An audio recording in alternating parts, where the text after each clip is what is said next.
세상의 모든 정보 윤인구입니다.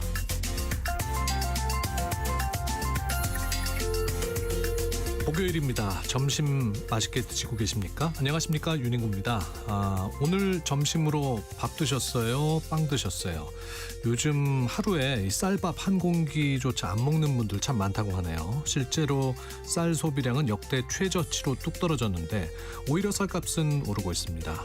여기에 청년 자영업자들의 폐업도 늘고 있다고 하는데 이유가 무엇인지 팩트는 숫자다에서 짚어보겠습니다. 국민의힘 한동훈 전 대표의 제명안이 확정됐습니다. 폭풍에 휩싸인 국민의힘 상황 여의도 해장국에서 시원하게 풀어보겠습니다. 믿고 듣는 시사, 여기는 KBS 1라디오 세상의 모든 정보 윤인구입니다.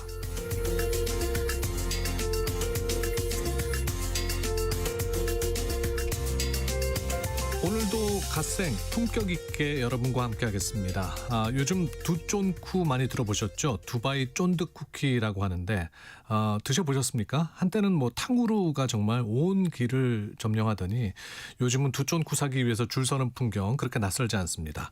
사실 입안 가득 퍼지는 달콤함 포기하기 참 힘들죠. 하지만 이 달콤한 유행이 우리 몸에는 어떤 신호를 보내고 있을까요? 2부에서 이재현 교수와 함께 당에 대한 진지한 이야기 나눠보겠습니다.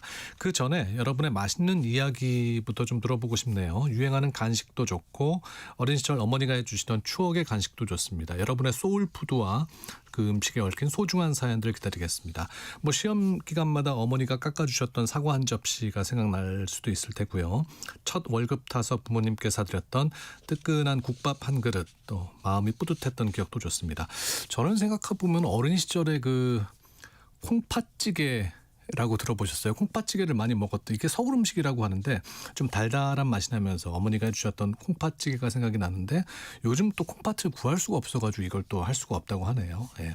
여러분께서는 어떤 음식들이 생각이 나는지 저희에게 문자로 보내주시기 바랍니다. 샵 9730, 샵 9730, 짧은 문자 50원, 긴 문자 100원, 콩으로 보내주시면 무료입니다. 문자들 중에 추첨해서 3만 원 상당의 모바일 주유권 보내드리겠습니다. 1월 29일 목요일 KBS 1라디오 세상의 모든 정보 윤인구입니다. 본격적으로 시작합니다. 듣는 것만으로도 앞서갑니다.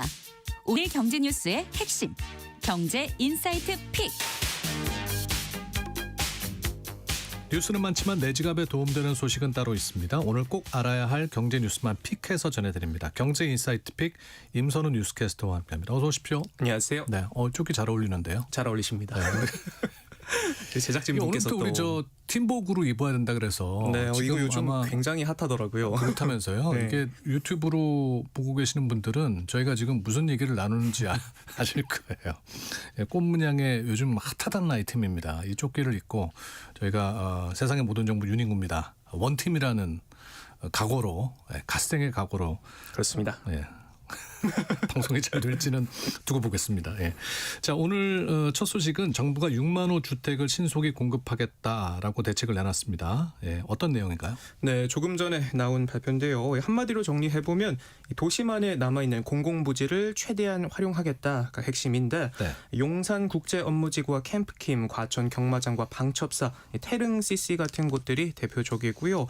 도심 금싸라기 땅의 유후부지를 활용해서 청년과 신혼부부를 중심으로 총 6만 호를 빠르게 공급하겠다는 계획입니다. 다만 이번 대책에는 이 재건축, 재개발 규제 완화는 포함되지 않았습니다. 네, 언뜻 들어서는 굉장히 반가운 소식 같은데요. 용산 이쪽 이야기가 많이 나오네요. 네, 맞습니다. 공급 물량이 가장 많은 곳이 바로 용산인데요. 용산구에만 약 13,000호가 공급될 예정입니다. 특히 국토부와 서울시가 이견을 보여왔던 용산 정비창 부지는 결국 10,000호 공급으로 정리가 됐고요. 정부는 관련 협의를 마무리해서 내후년 2028년 착공을 목표로 하고 있다고 밝혔습니다. 네, 이번 대책에서 눈에 띄는 또 다른 특징 뭡니까? 네, 성남 판교 인근에 신규 공공주택 지구를 지정한 점도 주목할 만합니다. 약 6,300호 규모인데요. 판교 테크노밸리와 가까워서 직주 근접 수요를 겨냥한 것으로 보입니다. 예. 또 노후 공공청사를 헐고 주택과 공공시설을 함께 짓는 복합 개발 방식으로도 약 9,900호가 공급될 예정이고요. 이 밖에 또 투기 방지를 위해서 이 해당 지역들은 토지거래 허가 구역으로 바로 지정된다고 합니다. 네, 뭐 추가 공급도 계속 검토하겠다고 했죠? 네, 맞습니다. 구윤철 부총리와 김윤덕 국토교통부 장관은 모두 이번 발표에 그치지 않고 도심 공급을 계속해서 발굴하겠다고 강조했는데요. 실제로 주거 불안이 큰 만큼 속도감 있는 후속 대책이 나올지 지켜볼 필요가 있어 보입니다. 정부가 확보한 신축 매입 약정 물량이 역대 최대치를 기록했다. 이거는 무슨 의미이고 또 얼마나 늘었는지 좀 알려주시죠. 네, 숫자부터 보면 지난해 정부가 확보한 신축 매입 약정 물량은 모두 5만 4천 가구에 육박한데요. 전년보다 약 1만 2천 가구 정도 늘어난 역대 최대 규모입니다. 여기서 말하는 신축 매입 약정이라는 건 LH 같은 공공기관이 민간 사업자와 착공 전에 미리 매입을 약속하고 집이 다 지어지면 사들여서 무주택자나 청년, 신혼부부에게 임대주택으로 공급하는 방식을 말하는데요. 네. 집이 완공되자마자 바로 공급할 수 있다는 점에서 속도가 빠른 게 장점인 만큼 요즘같이 내 몸 하나 누일집 구하기가 힘든 때 그나마 숨통을 좀 틔워줄 만한 소식이 아닌가 싶습니다. 그러면 이게 어느 지역에 공급이 되는 건지 좀 알아볼 필요가 있겠군요. 네, 아무래도 수요가 많은 곳에 집중됐습니다. 전체 가구 가운데 약 4만 8천 가구가 수도권에 몰려 있고요. 5만 4천 가구 중에 4만 8천 가구가 예. 수도권에. 특히 서울에만 1만 5천 가구가 공급될 예정입니다. 네. 국토부도 신축 매입 물량이 크게 늘면서 수도권과 서울을 중심으로 도심주택 공급에 속도가 붙을 것이라고 설명했는데요. 전세나 월세 부담을 느끼는 청년층이나 신혼부부 입장에선 체감도가 꽤 크지 않을까 싶습니다. 정말 요즘 전세 구하기가 너무 어려워졌다고 하는데 실제로 어떻습니까? 네, 이게 참 남 얘기가 아닌 게요. 제가 집은 파주인데 아기도 태어나고 해서 서울로 좀 가볼까 하고 전셋집 알아보다가 도저히 안 되겠다 싶어서 반 포기한 상태거든요. 실제로 자료를 봐도 현재 서울 아파트 전세 매물은 2만 2천여 건 정도로 1년 전과 비교해보면 25% 넘게 줄었습니다. 특히 성북구나 관악구, 강동구처럼 그간 전세 물량이 비교적 많았던 지역에서의 감소폭이 컸는데 실거주 의무 강화나 대출 규제로 갭 투자가 막히면서 전세를 내놓던 집주인들이 줄어든 영향이 크고요. 전세를 월세나 반전세로 돌리는 사례도 늘어나고 있는데 요즘 월세도 찾아보니까 이 보증금이 억소리 나는 수준이라 엄두가 안 나더라고요. 네, 아이고 우리 하유리 아빠 임선욱 캐스터의 고민이 커지겠어요. 열심히 살고 네. 있습니다. 글쎄 이게 우리가 느끼는 그 체감상 부담 큰데 전세값 오르는 속도는 생각보다 빠르지 않다는 분석이 있습니다. 네, 의외로 이 실제 통계를 보면 전세값은 꾸준히 오르고 있다고는 하지만 이 매매가만큼 가파르진 않았는데요. 서울 아파트 전세가율은 50% 수준으로 2년 8개월 만에 가장 낮은 수준으로 나타났고 작년 서울 아파트 값이 11% 넘게 오를 때 전세값 상승률은 3%대에 그쳤습니다. 네. 전세값이 더 오를 걸 우려해서 세입자들이 기존 집에서 계약을 연장하는 경우가 크게 늘어난 영향으로 보이는데 다만 여기서 중요한 게 전세에서 반전세나 월세로 전환된 경우는 전세값 상승 통계 제대로 잡히지 않았다는 점입니다. 그래서 실제로 임차인들이 느끼는 주거비 부담은 이 숫자보다도 훨씬 더 클 수 있다는 지적도 나오고 있고요. 게다가 올해는 입주 물량도 줄고 다주택자 세금 부담도 커질 가능성이 다분한 만큼 전세값 상승 압력이 더 커질 것이란 전망이 많이 보입니다. 자, 오늘 주식 시황 알아볼까요? 네, 오늘 코스피는 삼성전자와 SK하이닉스 호실적 소식에 올라타 장중 5,200선도 돌파하면서 또 한 번 사상 최고치를 갈아치웠습니다. 5,200 넘었어요. 네, 넘어섰습니다. 지금 5,216.9이네요. 네. 네, 조금 전 봤을 때만 해도 이 보합권에서 움직이고 있었는데 말씀해 주신 것처럼 등락 반복하면서 오름세 이어가는 모습이고요. 수급 상황 보면 개인이 통 크게 사들이고 있고 외국인과 기관은 팔자 흐름 보이고 있습니다. 또 코스닥도 오늘 불장 이어가고 있습니다. 에코프레비엠을 필두로 한 2차 전지 업종이 상승세 이끌고 있는데요. 오늘 국내 증시는 삼성전자와 SK하이닉스 실적, 컨퍼런스 콜 일정을 소화하면서 차익 실현 매물과 저가 매수 자금 유입 간 수급 공반전이 벌어지면서 엎치락뒤치락 변동성 장세에 나타내고 있습니다. 네, 임캐스터가 얘기한 대로 이제 우리 주식시장을 이끌고 있는 삼성전자와 SK하이닉스 실적 발표가 있었죠? 네, 맞습니다. 모두 기대했던 대로 그 이상 역대급 성적표를 받아들었는데요. 삼성전자는 4분기 영업이익이 20조 원을 돌파하면서 한국 기업 역사상 전례 없는 대기록을 세웠습니다. 같은 기간 매출은 20% 넘게 늘어난 94조 원에 육박했고요. 작년 한 해로 놓고 보면 연간 영업이익은 43조 원, 매출액은 333조 원을 넘기면서 역대 최대 실적을 올렸습니다. 네. 전례 없는 실적 파티에 5년여 만에 1조 3천억 원 규모의 특별 배당도 실시하기로 했는데요. SK하이닉스는 더 잘 나갔습니다. 4분기 매출은 70% 가까이나 늘어난 33조 원에 육박했고 영업이익은 무려 140% 가까이 급등해 19조 원을 넘기면서 이 대만 TSMC마저도 제쳐 가장 돈 잘 버는 회사로 등극했는데 작년 한 해로 놓고 봐도 영업이익은 무려 2배 넘게 늘어난 47조 원을 찍었고 매출액도 97조 원을 올리면서 삼성전자도 제쳤습니다. 마찬가지로 역대급 실적을 거둔 만큼 주주 환원 정책도 통 크게 내놨는데요. 1조 원 규모의 추가 배당을 결정했고요. 2.1%에 달하는 보유자기 주식 1,530만 주도 전부 소각해서 주당 네. 가치도 높이기로 했습니다. 컨콜에서 나온 앞으로의 청사진이나 전략들 더 짚어보고 싶지만 시간 관계상 실적만 간단히 보도록 하겠고요. 기회가 된다면 다음에 메모리 슈퍼사이클 자세히 한번 분석해 보도록 하겠습니다. 네. 요즘 뭐 주식하시는 분들한테는 정부에서 개별 종목을 기초자산으로 한 레버리지 ETF 그 출시를 허용하겠다. 이게 화제가 되고 있죠. 네, 맞습니다. 왜 해외에 있는 상품이 국내에는 없느냐라는 질문에서 출발한 정책인데요. 그동안 우리나라에서는 지수를 추종하는 2배 레버리지 ETF만 가능했고 특정 종목 하나를 기반으로 한 레버리지 상품은 규제로 막혀 있었거든요. 네. 그렇다 보니까 변동성이 큰 투자를 원하는 개인 투자자들이 홍콩이나 미국 증시로 빠져나가는 상황이 계속됐습니다. 이에 금융위원회가 규제 비대칭을 해소하겠다라며 나선 건데요. 결국 이번 조치는 이 투자는 국내에서 선택지는 다양하게라는 방향으로 볼 수 있겠고요. 투자자 입장에선 기회가 넓어지는 만큼 상품 구조와 위험성은 이전보다도 더 높아지기 때문에 더 꼼꼼히 살펴볼 필요가 있겠습니다. 네. 간밤에 이제 미국 연준 FOMC가 있었는데 금리가 동결됐네요. 네, 또 다른 빅 이슈죠. 이번 1월 FOMC는 큰 이변 없이 조용히 마무리가 됐습니다. 예상했던 대로 금리는 동결이 됐고 연준은 앞으로 데이터를 보고 움직이겠다는 입장을 강조하면서 시장의 움직임도 차분했습니다. 금리를 동결한 배경은 성명서에서 알 수 있었는데요. 최근의 경제 상황에 대한 평가가 긍정적으로 바뀐 점이 입장을 뒷받침해 줬습니다. 우선 경제 활동에 대해선 양호한 속도로 성장하고 있다는 점이 견조한 속도로 바뀌었고요. 실업률은 소폭 상승했다는 부분이 안정화됐다고 수정됐습니다. 특히 중요한 점은 노동시장 약화가 인플레이션 상승보다 더 큰 리스크라는 내용이 삭제됐다는 점인데 이번 성명서를 보고 월가에선 한동안 금리 동결이 유지될 가능성이 높다고 평가하고 있습니다. 네. 그러니까 미국 연준이라는 데가 우리 한국은행과 비슷한 조직인 거잖아요. 네, 맞습니다. 중앙은행이죠. 네. 여기 수장인 파월 의장은 뭐라 그랬습니까? 네, 또 곧 자리에서 물러날 예정이기도 하고 또 트럼프랑 계속 주거니 받거니 치고받고 있는 상황인지라 다른 이야기보다도 이슈가 된 수사 압력이라든지 하는 부분에 큰 관심이 쏠렸었는데 기자회견은 그런 내용을 다루는 자리가 아니다 선을 그었고요. 5월 임기가 끝난 후 연준의 남을지에 대해서도 말씀드릴 게 없다 입을 닫았습니다. 여기에 대해서 여전히 추가 금리 인하에 대해 신중한 입장을 재확인하면서 시장도 큰 변동을 보이진 않았는데요.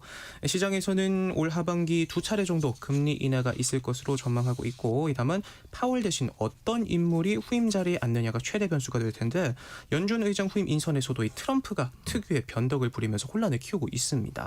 최측근인 캐비넷 백악관 국가경제위원장을 점 찍었다가 캐비너시 전 연준 이사로 낙점하는 듯 했지만 최근에는 세계 최대 자산 운용사죠 블랙록의 릭 리더 최고 투자 책임자로 또 마음을 바꿨는데요. 월가서 채권 왕으로 불리는 리더는 3%대로 금리를 낮춰야 한다 주장하고 있는 만큼 증시 불확실성이 커질 수 있겠습니다. 네. 원화 환율이 내려갔어요. 1,420원대까지 내려왔습니까? 네, 맞습니다. 달러 약세 그리고 엔화 강세가 맞물리면서 올 들어 처음으로 석 달 만에 1,420원대까지도 떨어졌는데요. 여기서도 트럼프의 말 한마디가 크게 한몫했습니다. 최근 달러와 약세에 대한 질문에 전혀 걱정하지 않는다. 오히려 훌륭한 일이다 말하면서 시장은 이를 약달러 흐름을 용인한다 신호로 해석했습니다. 중국 위안화나 일본 엔화보다 가치를 떨궈서 수출 경쟁력을 극대화하고 환율을 이유로 다른 나라들이 대미 투자를 늦추지 못하게 하려는 의도로 풀이가 되는데요.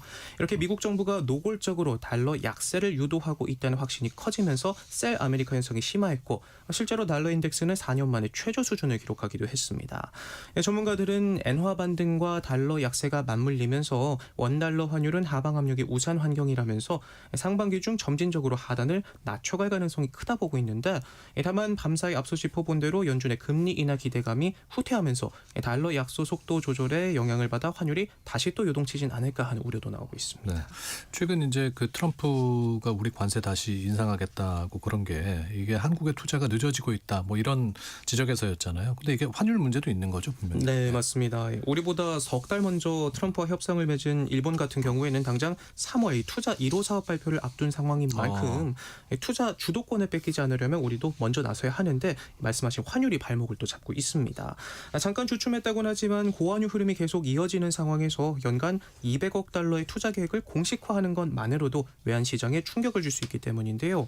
정부는 일단 트럼프가 거론한 대미 투자 특별법을 다음 달 중으로 처리하겠다는 방침인데 트럼프 관세 카드가 또 한 번의 타코 전략이지 아닐지 확신할 수는 없지만 본질적으로 이 대미 투자 리스크가 훨씬 커진 상황인 만큼 환율도 환율이고 또 조급증이 난 트럼프의 진짜 의중은 무엇인지부터 빠르고 정확하게 짚어낼 필요가 있어 보이고요. 또 수출 의존도가 높은 우리 입장에선 이 단순히 환율이 무조건 떨어져야 좋은 거다 할 수도 없는 노릇이기 때문에 양국 간 금리 차에 따른 자본 유출 우려보다 이 달러 자체의 신뢰 하락이 더 여러 부분에서 큰 변수로 떠오른 만큼 면밀한 모니터링과 리스크 분산 전략을 서둘러야 하지 않을까 싶습니다. 네. 요즘 이제 1인 가구 많아졌고 또 맞벌이 가구도 많은데 이게 지역 경제와 육아 문제까지 연결되는 그 흥미로운 연구 결과가 나왔어요. 네, 한국개발연구원 KDI가 발표한 연구인데요. 먼저 1인 가구 증가가 지역 일자리를 늘리고 있는 효과가 있다는 점이 눈에 띕니다. 혼자 사는 청년들은 집에서 직접 해결하기보다는 이 음식이나 청소, 여가 활동 같은 걸 밖에서 많이 의존하는 경향이 있다 보니까 음식점이나 도소매업, 보건복지 같은 생활 밀착형 서비스업 수요가 늘고 실제로 1인 가구, 100가구가 늘면 지역 일자리가 약 27개 증가하는 것으로도 분석이 됐고요. 특히 대기업보다는 10인 미만 소규모 사업체가 늘어난다는 점도 특징으로 꼽았습니다. 네. 청년 1인 가구가 뭐 지역 경제를 떠받치고 있다는 해석도 가능할 텐데 이 연구에서 이제 육아와 여성 고용 문제도 함께 다뤘죠. 네, 이 부분도 굉장히 현실적인 이야기인데요. 어린 자녀를 둔 여성이 부모와 가까이 살수록 경력 단절 가능성이 눈에 띄게 낮아진다는 결과가 나왔습니다. 공공보육만으로는 채워지지 않는 틈을 조부모 돌봄 이른바 황혼 육아가 메우고 있다는 뜻인데 특히 아이가 어릴수록 자녀가 많을수록 또 고학력 여성일수록 그 효과가 더 크게 나타났다고 합니다. 보고서는 이런 현실을 반영해서 남성 육아 참여 확대와 함께 긴급 비정기 보육 서비스 강화 그리고 부모 세대와 자녀 세대가 가까이 살 수 있도록 돕는 주거 정책이 필요하다 이렇게 제언했습니다. 네, 오늘 소식 고맙습니다. 고맙습니다. 경제 인사이트 픽 임선우 뉴스캐스터와 함께했습니다.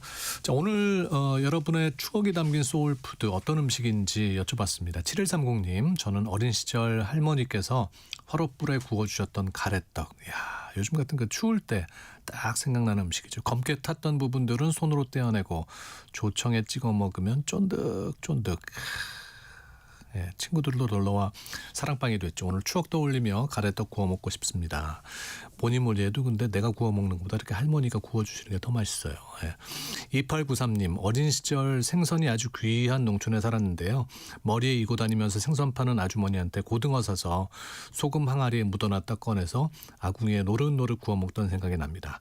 고소한 냄새에 이웃집 강아지들까지 몰려오던 그때 그만 너무 맛있었던 기억이 난다고. 고등어는 뭐 영원한 또 우리의 반찬이죠. 유인성님, 어릴 적 어머니가 막걸리를 넣어서 풀빵 만들었는데 진짜로 맛있습니다. 옛날 생각이 나서 어제 시장에서 풀빵 사왔는데 옛날 맛이 안 나더군요. 오래전에 돌아가신 어머니의 손맛이 그립습니다 하셨고요.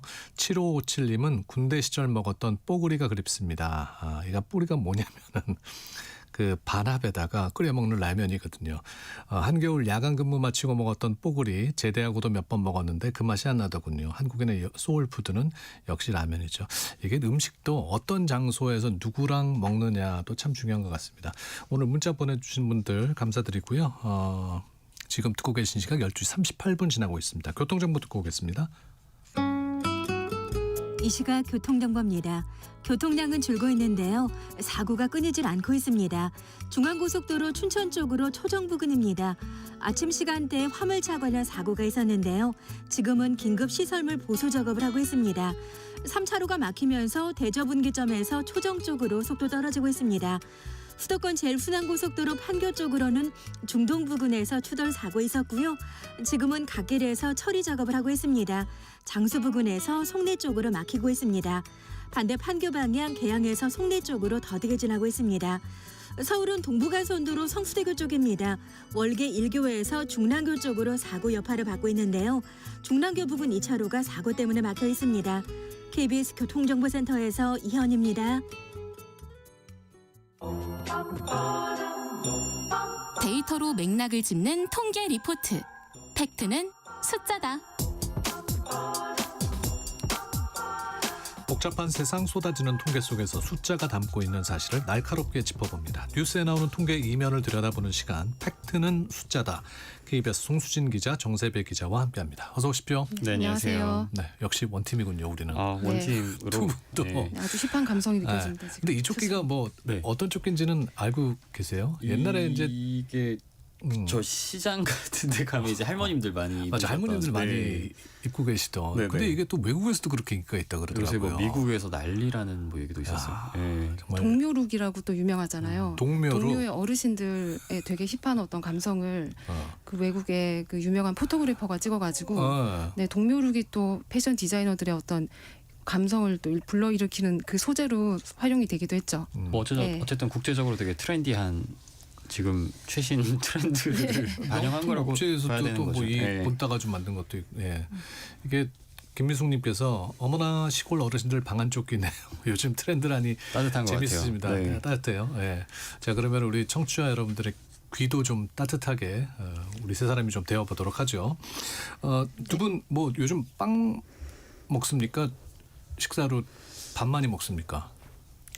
사실 간단하게 먹을 때는 빵을 찾게 되는 것 같아요. 네. 네. 밥을 간단하게 먹기는 좀 쉽지 않아가지고. 그렇죠. 시간 예. 없을 때 특히. 예.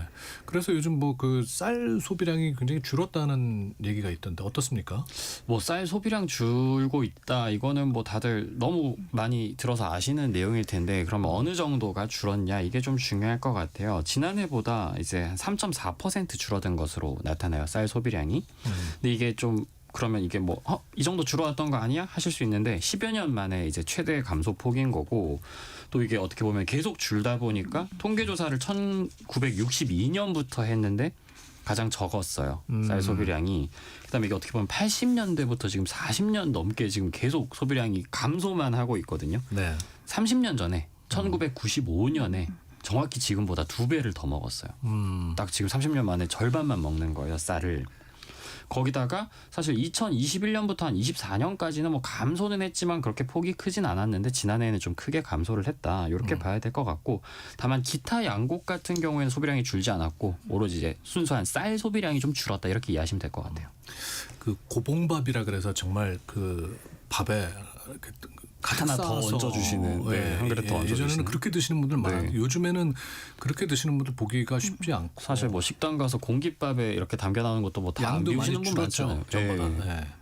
그러니까 이제 하루에 뭐 밥 한 공기 먹는다는 네. 말도 많이 줄어든 것 같아요. 이제 실제로 근데 통계상으로 하루에 밥 한 공기를 안 먹습니다. 하루에 먹는 쌀을 1인당 평균 147.7g인데 요새 그 작은 밥 한 공기가 150g 기준이에요. 네. 그러니까 진짜 한 공기 안 먹는 거고 그러네요. 뭐 즉석밥 많이 사 드시잖아요. 근데 거기 표지 보면 즉석밥도 뭐 작은 사이즈 있지만 일반 사이즈는 거기 보시면 210g 적혀 있어요. 네. 그거보다 훨씬 적게 드시는 거예요. 생각을 해보시면.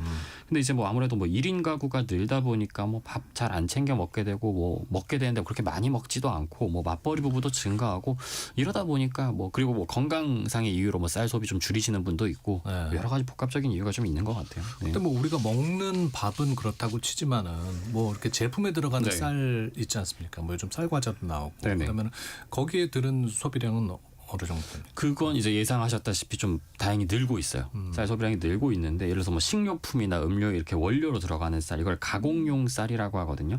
이 소비량은 지난해에 6.7%가 늘었습니다. 이게 통계 집계한 이후로는 역대 최대 규모고 음료 쪽에서는 좀 줄었는데 식료품 제조업에서 10%가 넘게 늘었어요. 이렇게 크게 늘었죠. 1년 만에. 그러면 이유가 있겠죠. 왜 이렇게 늘었을까? K푸드 이것도 뭐 K패션이라고 한다면 네, K푸드 열풍이 영향을 미쳤다고 봐야 될 것 같아요. 아무래도 이제 떡볶이 같은 것들이 이제 막 소개가 많이 되다 보니까 네. 해외로에 이제 수출되는 이제 떡류가 되게 많이 늘었어요. 이게 얼마나 늘었냐? 1년 새 30% 넘게 늘었습니다. 아무래도 이런 뭐 문화적 영향이 있다고 봐야 될 것 같아요. 그래서 이제 어쨌든 가정 내 소비는 계속 줄고 있는데 이런 가공용 쌀 소비는 계속 느니까 전체적으로는 쌀 소비량이 늘었다 이렇게 보셔야 될 것 같아요. 네. 예. 아니 오늘 정세배 기자 그 조끼 네. 입고서는 더 이렇게 나긋나긋하게 친절하게 설명하는 할머니가 옆에 계신 느낌으로 그 효과가 있는 것 네. 같아요. 괜찮아요, 근데 이거? 떡볶이 네. 정말 여러분 떡볶이 좋아하십니까? 정수진 기자, 예, 송수진 기자. 여의도에 즉석으로 되게 유명한 가게가 한 곳 있어요. 어디예요? 어디죠? 이게 간접 광고가 될 것 같아서 네. 정확한 위치를 말씀을 못 드리겠는데 저 서여의도 쪽에 한 곳 있거든요. 거기 사실 한 번씩 가서 혼자서 떡볶이를 좀 먹는 경우가 네, 한 번씩 있습니다. 사실 송수진 기자는 밥을 누구랑 같이 먹는 거 별로 안 좋아하는 것 같아요. 연락을 주시진 기자, 않으세요. 예. 연락을 주지 밥을 않- 먹자 이런 연락을 아직까지도 저- 식사를 한 번도 안 했습니까? 예, 저 그 기자 일을 식사를- 하기 위해서는 식사를 예, 음. 밥 먹는 것도 일종의 뭐 취재 일환이기 때문에 네. 그렇지만 한 번씩 왜 회사 생활 하다 보면 좀 스트레스 받을 때 있잖아요. 그럴 네. 때는 좀 혼자서 아무래도 뭔가 좀 스스로를 위로를 하면서 뭔가 좀 나를 힐링시키는 음식을 찾게 되더라고요. 그게 저한테는 떡볶이인 것 같아요. 그 요즘 네. 뭐 떡볶이 종류도 많지 않습니까? 뭐 로제 떡볶이 예, 뭐 다양하더라고요. 불닭 떡볶이. 네. 정세배 기자는 떡볶이 좋아해요? 뭐 좋아한다고 말씀드렸는데 솔직히 말씀드리면 전 떡볶이를 즐겨 찾진 않아요. 근데 이게 와이프가 이해를 못해요. 정말 이해할 수 없네요. 네. 네. 너무 매운 거를 잘 못 먹어서 그런 거예요. 매운 거를 즐기지 않는 것도 있는데 솔직히 말하면 뭐 저는 약간 좀 이제 아무래도 이게 탄수화물이 높다 보니까 식단을 좀 하는 의미에서 선호하지는 않는데 전국의 1,000만 떡볶이 네. 매니아들이 지금 분노하고 있습니다. 존중하는데 저도 존중. 그 와이프가 이제 뭐 순대 같은 거 시켜도 어떻게 너 떡볶이도 안 시키고 이걸 먹냐 뭐 약간 네. 네. 알겠습니다. 두 분의 그 음식 취향 차이. 선호도에 대해서 네, 알아봤고. 근데 쌀 소비량은 줄고 있는데 쌀값은 왜 오르는 거예요? 이게 사실 쌀값이 오르는 데는 여러 가지 이유가 있는데 일단 이것도 얼마나 올랐는지를 좀 설명을 드려야 될까. 아마 정기적으로 쌀을 구매하시는 이제 가정에서는 좀 많이 느끼실 텐데 쌀값이 한 20% 전후 1년 사이에 올랐다고 보시면 될 것 같아요. 사실 그동안은 그렇게 별로 안 올랐거든요. 이것도 1년 새에 좀 많이 올랐어요. 그러다 보니까 뭐 소비자 체감 물가도 빠르게 올라서 뭐 2021년 이후로 가장 높게 올랐고 또 다른 통계 하나만 좀 더 볼게요. 이게 미국 같은 경우에 14%가 올랐어요. 1년 사이에 사실 어떤 품목이 이 정도 오른다는 거는 사실 되게 눈에 띄는 상승폭이거든요. 네. 이유를 좀 살펴봐야 될 텐데 뭐 한 가지 이유는 아니고 여러 가지가 이유가 있어요. 뭐 일단 대표적으로는 생산량이 줄고 있습니다. 왜냐하면 이거는 뭐 농가 인구 감소랑도 좀 연관이 될 거예요. 거기다가 지난해 같은 경우 여름에 사실 또 지난해도 폭우가 왔었잖아요. 그로 인해서 좀 피해가 있었고 두 번째는 정부가 원래는 쌀 공급이 과잉이기 때문에 네. 시장에서 격리를 해요. 근데 이걸 좀 지난해 과잉하게 격리를 한 거예요. 격리한다는 건 무슨 말이에요? 이게 가격이 이제 예를 들어서 이제 쌀 생산량이 너무 많다 보면 시장이 이게 그대로 풀리게 되면 쌀값이 하락하게 되잖아요. 그럼 뭐 농민 소득 보전이나 이런 여러 가지 문제가 있기 때문에 쌀값은 항상 정부가 되게 기묘하게 관리를 하는데 그러다 보니까 이제 과잉 공급된 양은 비축미 형식으로 항상 격리를 해요, 시장에서.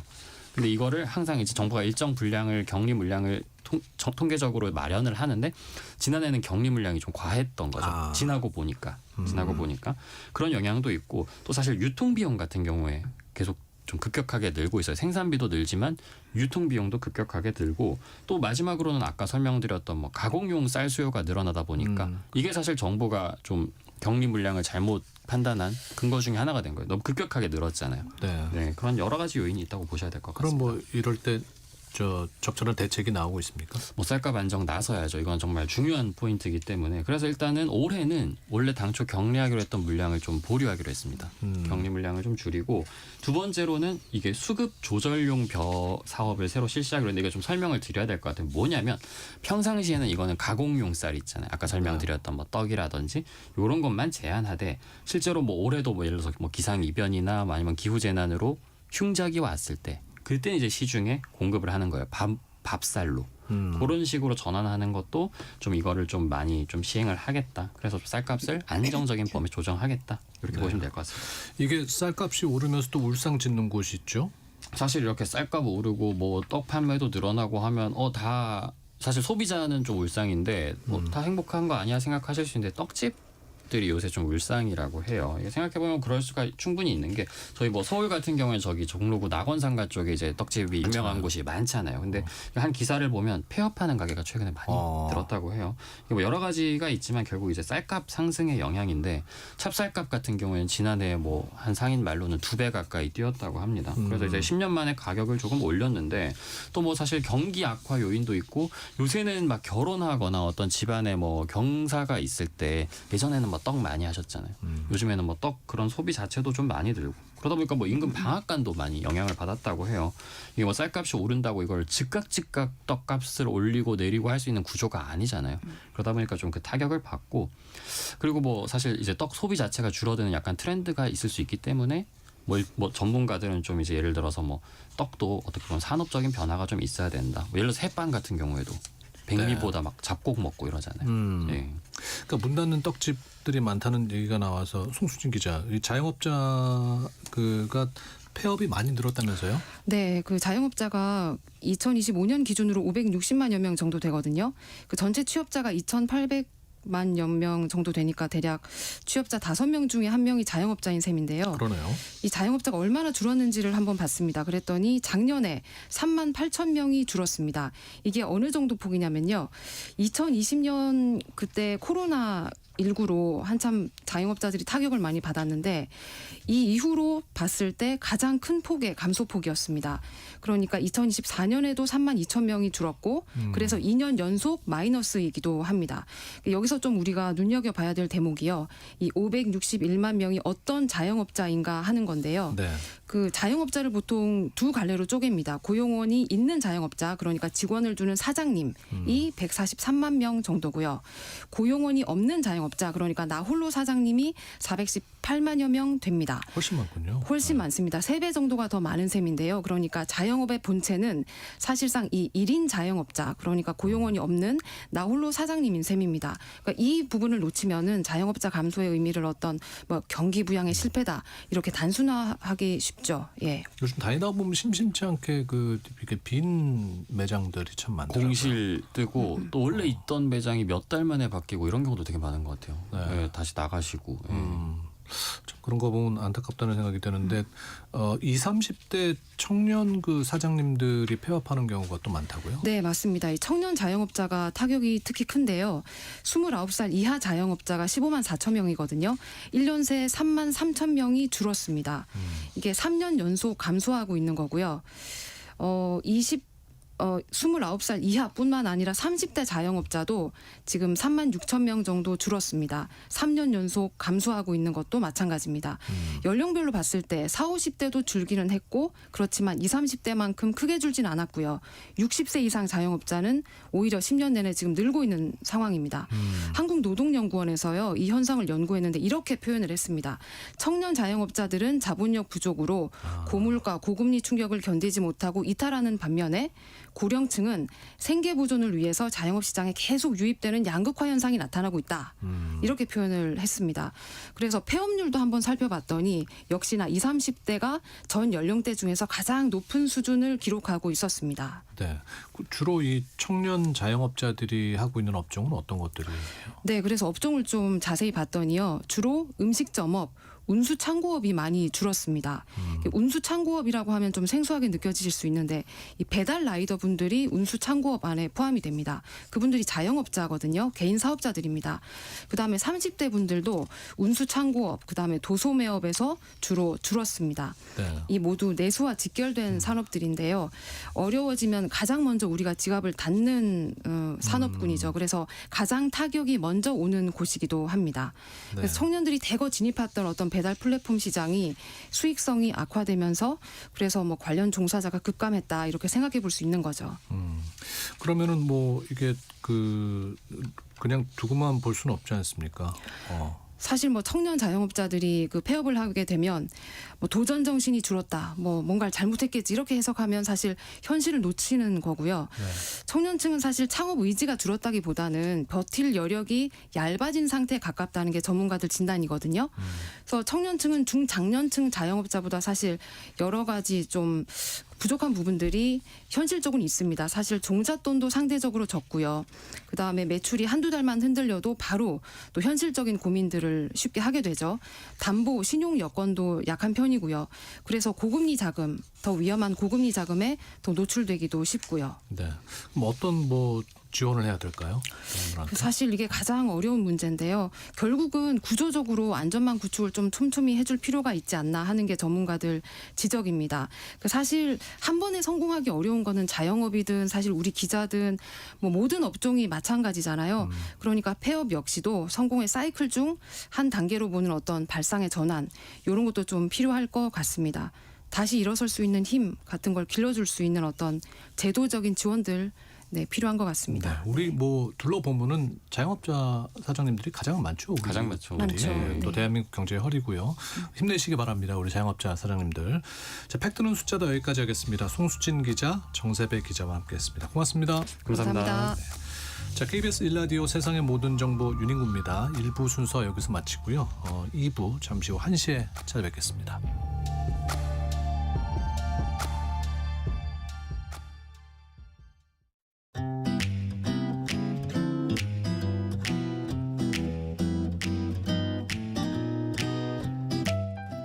안녕하세요. 바른말, 고운말입니다. 요즘은 다른 사람들과 경쟁해서 살아남으려면 때에 따라 자기 자신에 대해 스스로 알릴 필요가 있습니다. 그래서 자기 PR 시대라고도 하지만 경쟁이 도를 지나치게 되면 좋지 않은 결과를 낳기도 하죠. 기업 간에 너무 지나치게 경쟁해서 바람직하지 않은 결과를 낳는 것을 종종 볼 수 있습니다. 이런 경우를 가리켜서 과당 경쟁이라고 하는 분도 있고 과다 경쟁이라고 하는 분도 있는데요. 여러분은 이 중에서 어느 것이 바른 표현이라고 생각하시는지요? 네, 이때는 과당 경쟁이 맞습니다. 과당 경쟁에 대한 사전의 뜻풀이를 보면 같은 업종의 기업 사이에서 일반적인 자유 경쟁의 범위를 넘어 손해를 보면서까지 지나치게 하는 경쟁이라고 되어 있습니다. 업체 간의 경쟁을 위해 지나친 가격 인하를 감행하는 것도 과당 경쟁의 한 예라고 할 수 있겠죠. 과당 경쟁에서 과당은 보통보다 정도가 지나침이라는 뜻입니다. 반면에 과다란 말은 너무 많음을 뜻하는데요. 예를 들어 사교육비에 너무 많은 지출을 한다고 하면 그것은 과다 지출이 되겠고 수요보다 공급을 지나치게 많이 하면 공급 과다가 되는 것입니다. 두 표현의 차이를 정확하게 구별해서 혼동 없이 사용하시면 좋겠습니다. 지금까지 바른말 고운말 아나운서 국혜정이었습니다.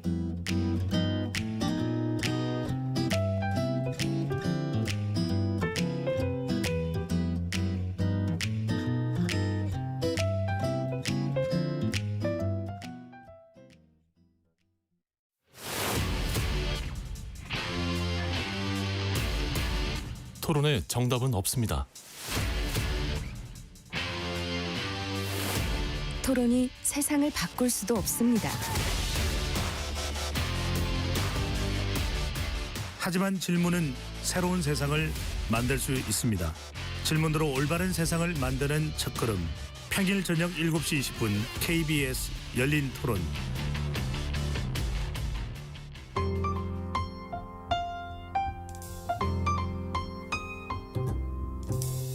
어떤 하루 보내고 계신가요? 눈코 뜰 새 없이 바쁘게 지나가는 한 주. 따뜻한 시선으로 하루를 마무리합니다.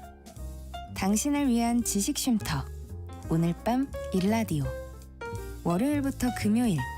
매일 밤 10시 5분에 시작합니다.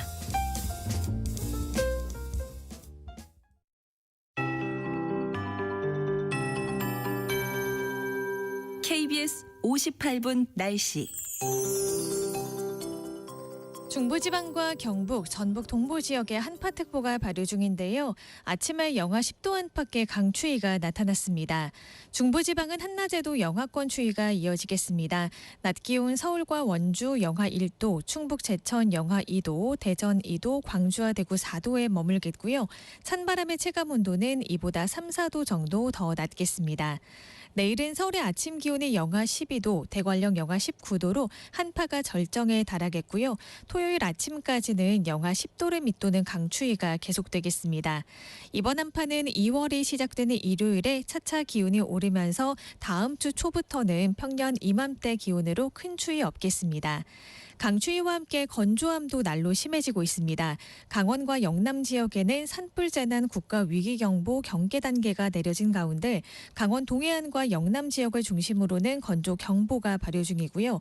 수도권과 충북, 전북 동부 등 서쪽 지역에도 건조특보가 확대 발효됐습니다.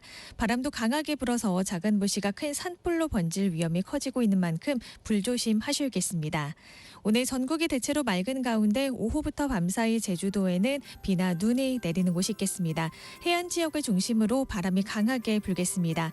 현재 서울의 기온은 영하 2도입니다. 조하늘입니다.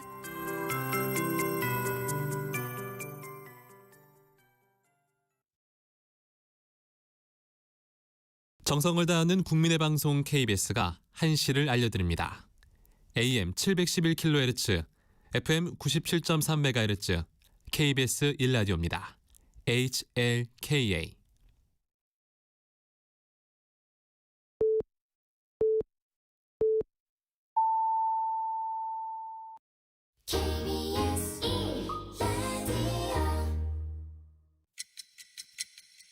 듣는 것만으로도 앞서갑니다. 당신의 갓생 파트너. KBS 1라디오 세상의 모든 정보 윤인구입니다.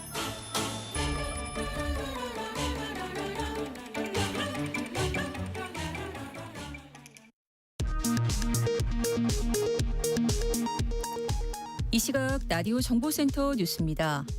윤석열 전 대통령의 한남동 관저에 골프 연습장 시설이 설치됐다는 의혹과 관련해 감사원이 당시 대통령 경호처 주도로 실제 미등기 골프 연습 시설을 건축하고 문건을 꾸며 이를 은폐한 사실 등을 확인했습니다. 무소속 김병기 의원의 쿠팡 인사개입 의혹 등을 수사 중인 경찰이 쿠팡 본사 등에 대한 압수수색에 나섰습니다. 각종 로비 의혹을 받는 김경 전 서울시 의원은 경찰에 4번째 소환됐습니다. 정부가 서울 용산 국제업무지구와 태릉 골프장, 과천 경마장 일대 등 수도권 도심 내 공공부지에 6만 호 규모의 주택을 공급하기로 했습니다. 해당 지구와 주변 지역은 오늘부터 토지거래 허가구역으로 지정되고 이르면 내년부터 착공이 시작됩니다. 전 세계적으로 인공지능 AI에 대한 투자가 크게 확대되는 가운데 삼성전자와 SK하이닉스가 AI 반도체 핵심 부품인 고대역폭 메모리 HBM을 앞세워 나란히 사상 최대 실적을 냈습니다. 지금까지 라디오 정보센터 뉴스 정원나였습니다. 일상의 깊이를 더합니다. 당신을 위한 프리미엄 인사이트. KBS 1라디오 세상의 모든 정보 윤인구입니다. 네, 2부 시작합니다. 오늘 2부에서는 한동훈 전 대표 제명권으로 폭풍에 휩싸인 국민의힘 상황, 목요일의 두 남자 장성철 소장, 김준일 평론가와 함께 여의도 해장국에서 시원하게 풀어드립니다. 두바이 쫀득쿠키, 이른바 두쫀쿠 열풍 속에 가려진 건강 챙겨보죠. 용인 세브란스 이재현 교수와 함께하는 우리 아이는 왜 코너 기대하시고요. 춥다고 집에만 계시는 거 아니죠? 주말 사용 설명서에서는 몸과 마음이 따뜻해진 여행지 경남 산청으로 미리 떠나는 시간도 준비했습니다. 자, 2부 본격적으로 달려보죠.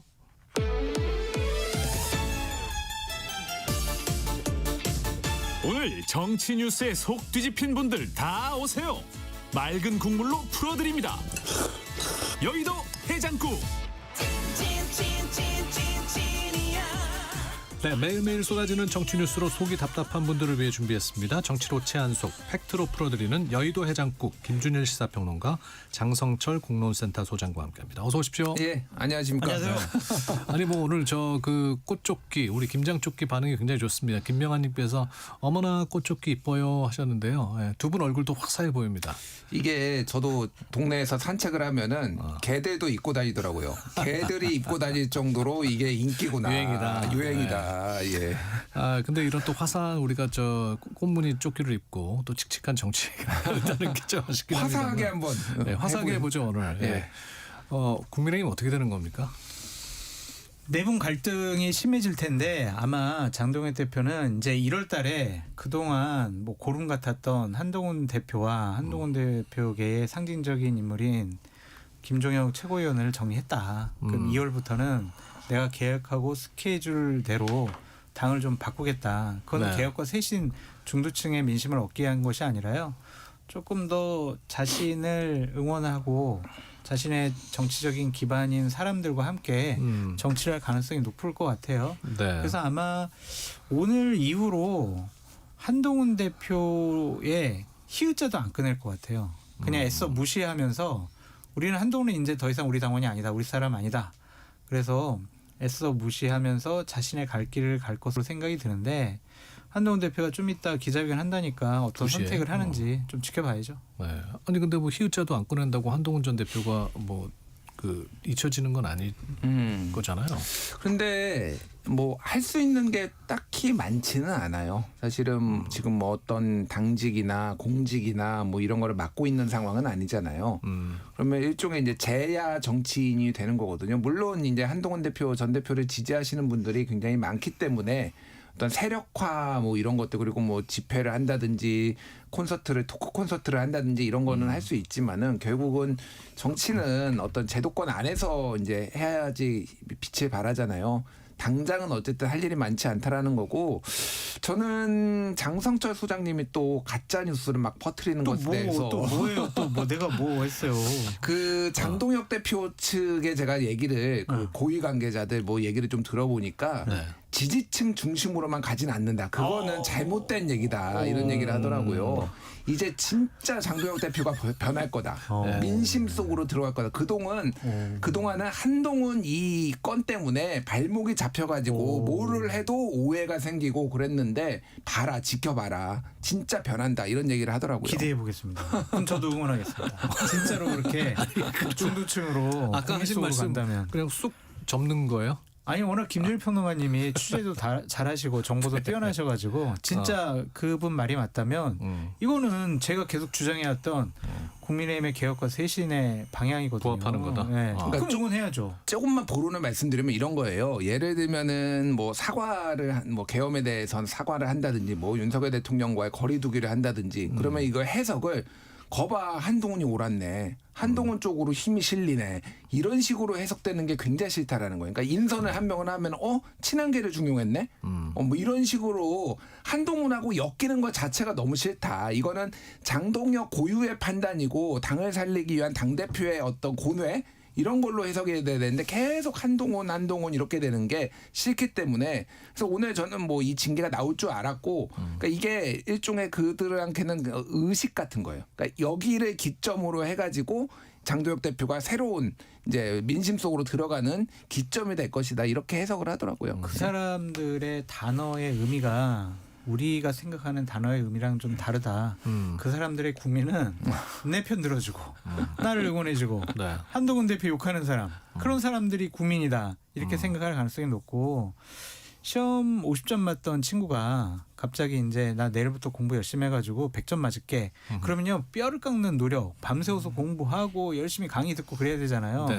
근데 계속 PC방 다니고 농구하고 축구하고 교과서는 떠들어보지도 않아요. 어떻게 성적 올릴 거예요. 그래서 저는 그 진정성을 믿지를 않습니다. 지금부터 교과서 본다니까요. 왜 이렇게. 근데 그 교과서가 지금 검정 교과서가 아니고 다른 교과서인 것 같아요. 네. 한 전 대표는 어제 그 뭐 김영삼 전 대통령 다룬 영화 시사회 보면서 닭의 목을 비틀어도 새벽은 온다는 말을 했어요. 그래서 이제 뭐 꺾이지 않는 마음으로 국민 믿고 가겠다 했는데 한 전 대표도 뭐 제명될 걸 예상했겠죠. 뭐 당연히 예상했겠죠. 그 제가 예전에 한번 소개를 해드렸는데 징계 수위를 놓고 여러 가지 이제 시나리오들이 있었잖아요. 뭐 당원권 정지냐 뭐냐 뭐 그래서 그거에 맞춰가지고 우리가 어떻게 할 거냐 이렇게 친한계 특히 이제 법조인들을 중심으로 대응책을 세웠는데 한동훈 대표가 야 그거 할 필요 없어. 쟤들 나 제명할 거야. 계속 얘기를 했다라는 거예요. 이 제명이라는 게 그러니까 다른 거를 떠나서 이 당원 게시판 조작 논란에 그 수위에 맞는 거냐 그거하고는 딱히 중요하지 않다라는 그거가 적절하냐 아니냐가 아니라 말씀드렸듯이 이거는 일종의 제의 같은 거예요. 제의. 예, 여기를 기점으로 해서 간다. 그래서 한동훈 대표도 아마 알았을 거고 이제 앞으로 뭘 할 것인가가 좀 중요할 것 같고 뭐 닭의 목을 비틀어도 새벽은 온다. 김영삼 전 대통령 얘기를 했는데 홍준표 전 대구시장이 강하게 지적을 했어요. 뭐라고 했어요? 어따 대고 지금 YS를 지금 네가 인용해. 검사 2명이 우리 당을 망쳤는데 이 검사 2명이 징계 봐서 퇴출돼서 이제 우리 다행이다. 뭐 이런 취지의 얘기를 페이스북에 썼어요. 네. 지금 판사가 또 당을 망치고 있는데 홍준표 시장님은 검사 2명과 판사 1명이 당을 망치고 있다. 이렇게 좀 입장을 정리해 주셨으면 좋겠다. 그런 네. 생각이 들고요. 어쨌든 한동훈 전 대표도 기본적으로 자신이 국민의힘이라는 플랫폼 안에서 쫓겨날 거라고는 계속 생각을 해왔던 것 같아요. 근데 그게 다행이죠. 만약에 오늘 제명 처리를 안 해. 그러고 에이 당원권 정지 6개월. 그럼 어떻게 할 거예요? 뭐를 막 기자회견하고 막 뭐 하고 출마하고 무소속 나가고 뭐 할 수가 없는 상황이잖아요. 네. 그런 상황이면. 그래서 오히려 제명당하는 것이 본인으로서는 앞으로의 정치적인 활로를 이끌어 나가는 데 있어서 선택지가 많다. 더 다행이다라고 생각했을 수도 있어요. 뭘 합니까 그러면 한동훈 대표는 앞으로? 지금 많이 언론에서 주목을 하고 있고 오늘 기자회견 뭐 일문일답 과정 중에서 기자분들이 질문하려고 하는데 6월 달에 있을 지방선거 때 벌어질 재보궐선거 지역에 출마하십니까? 안 하십니까? 대구요? 이제 뭐 대구든 부산이든 뭐 그것에 대해서 어떻게 계획을 하고 있느냐 그거를 좀 중점적으로 물어볼 것 같은데 원론적인 답변만 할 것 같아요. 국민만 보고 국민과 함께 제가 가겠습니다. 국민 진짜 여러분께 뭘 할까 되게 궁금하네. 국민 여러분께 저를 던지겠습니다. 뭐 이러겠죠. 아까 말씀드렸지만 지금 상황에서 할 수 있는 선택지가 제한적이에요. 그 김영삼 대통령 얘기가 나왔으니까 굉장히 유명한 말을 남기셨죠. 정치의 본질에 대해서 예전에 명언을 남기셨는데 정치는 내가 잘한다고 되는 게 아니다. 예, 상대가 자빠져야 되는 거다. 이런 명언을 남기셨거든요.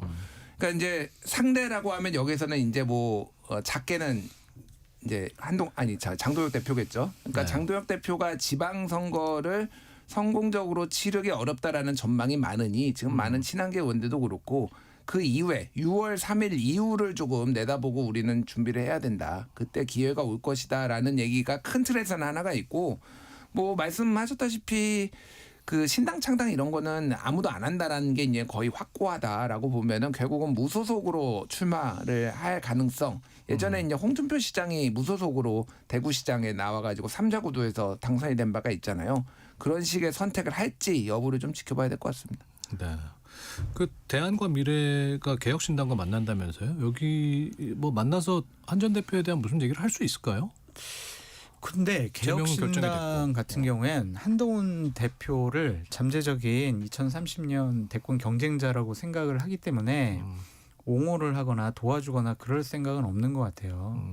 그냥 국민의힘이 뭐 국민의 눈높이에 맞는 개혁과 쇄신을 하는 또 국민의힘에서 보다 더 상식적이고 합리적인 사람들과 함께 할 수 있다. 한다. 그냥 느슨하게 연대를 하기 위한 고리를 만들어 놓는 그 정도 수준이지 뭐 해가지고 한동훈 대표를 쫓아낸 장도혁 대표 우리가 이 사람을 정치권에서 쫓아내야 된다. 뭐 잘못했다. 이런 식의 메시지나 행동이 나올 가능성은 전혀 없습니다. 어떻게 보세요? 뭐 저 지적하신 게 정확하게 맞고요. 사실은 한동훈, 이준석 이 두 사람이 한 번도 안 만났어요 지금까지. 그러네요. 경멸해요. 예, 그러니까 경멸 정도요? 공식적으로 안 만난 것뿐만이 아니라 비공식적으로도 한 번도 안 만났어요. 누가 누구를 더 미워하는 거예요? 경멸까지는 모르겠는데 상대방에 대해서 조금 낮춰보는 경향이 있다. 경쟁 의식도 당연히 있고 예를 들면은 이준석 대표 측은 그 이준석 대표를 포함해서 그쪽에서는 한동훈이 뭔데 뭐 윤석열 대통령 잘 만나가지고 법무부 장관 그리고 비대위원장 시켜줬고 공식적으로 선거 한 번 안 나왔잖아요. 물론 당대표로 이제 선출이 되긴 했지만은 선거 한 번 안 치렀는데 정치를 알아? 약간 이런 기류가 있고 한동훈 대표 쪽은 이준석 쪽은 예를 들면 장애인 공격하고 뭐 예를 들면은 여성 공격하고 약간 이거는 보수의 본령이 아니다. 이게 보수는 그런 거는 보수가 아니다라는 생각을 좀 가지고 있어요. 물론 이제 정치가 상황이 변하면 언제든지 언제 그랬냐는 듯이 또 손을 잡을 수 있지만은 지금은 두 사람이 손을 잡는 일은 상상하기 힘들다. 그리고 실익이 별로 없어요. 제가 보기엔 두 사람. 방금 이준석 대표가 그 한동훈 전 대표의 서울시장 무소속 출마하라고 그랬는데 죽으란 얘기예요. 무슨 의미지 이게? 계속 그 얘기를 해요. 그러니까 뭐냐면은 이준석 대표의 말은 뭐냐면은 그 전에도 그 얘기했거든요. 당을 창당하든지 무소속으로 출마해서 너를 입증해라라는 게 너 선거 한 번도 안 치러봤지? 너 정치 알아? 나는 했어. 나는 당도 만들고 내가 그 어려운 상황에서 삼자구도에서 뚫어서 나 국회의원 됐잖아. 그러니까 시험 때 너를 올려봐라. 너를 올려봐. 그거 죽으란 얘기예요. 근데 진짜 말씀 그대로. 물론 그거를 할 수도 있죠. 저는 그게 모든 데에서 가능성이 닫혀있다고 보진 않지만은 최소한 서울시장은 아니다. 제가 보기에 서울시장은 당선 가능성이 거의 제로에 수렴한다라고 보고 무소속으로 출마를 했을 때 그럴 만한 지역이 있겠죠. 그거를 이제 고민을 할 겁니다. 이준석 대표가 오세훈 시장을 싫어하나? 그런 생각도 들어요.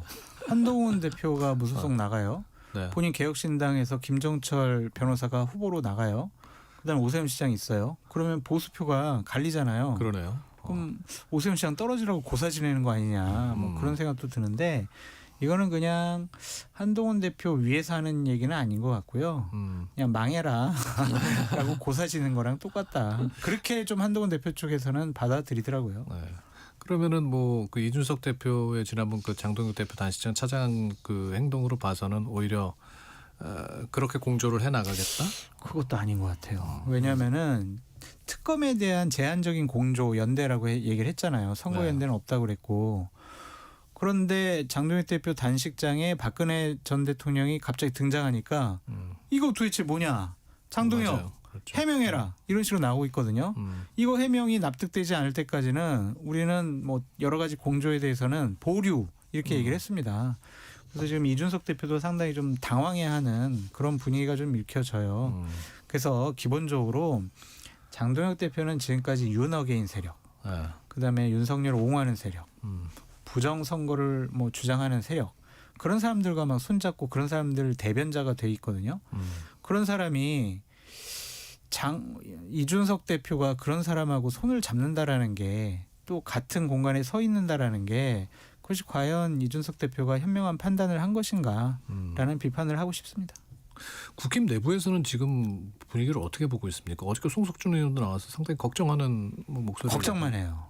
그냥 무책임한 거죠.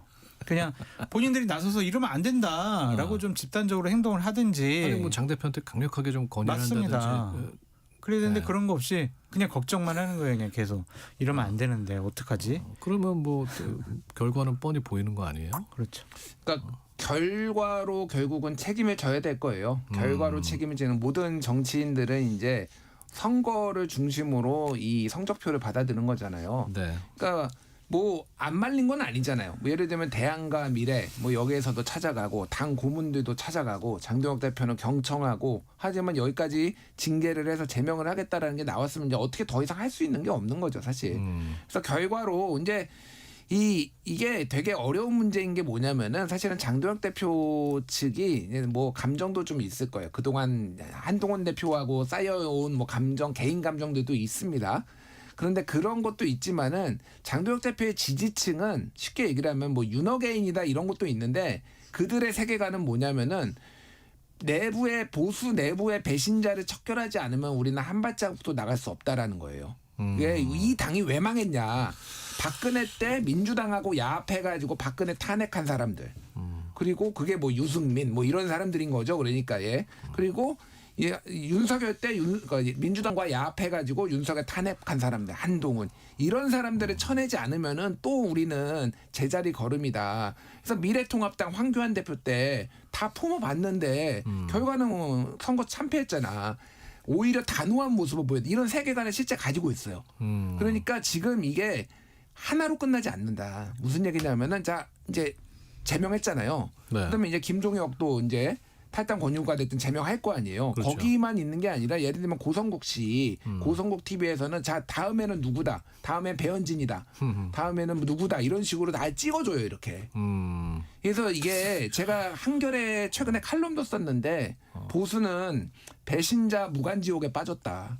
끊임없이 새로운 배신자를 찾아서 척결하고 제명하고 이 굴레가 지금 10년째 이어지고 있거든요. 아 진짜 큰일입니다. 제가 보면. 네. 근데 이제 한동훈 대표로서는 보다 더 큰 정치인으로 거듭나기 위한 하나의 중요한 기회가 그냥 넝쿨째 들어왔다. 저는 이렇게 좀 표현을 하고 싶은데 핍박받고 탄압받는 정치인 있잖아요. 네.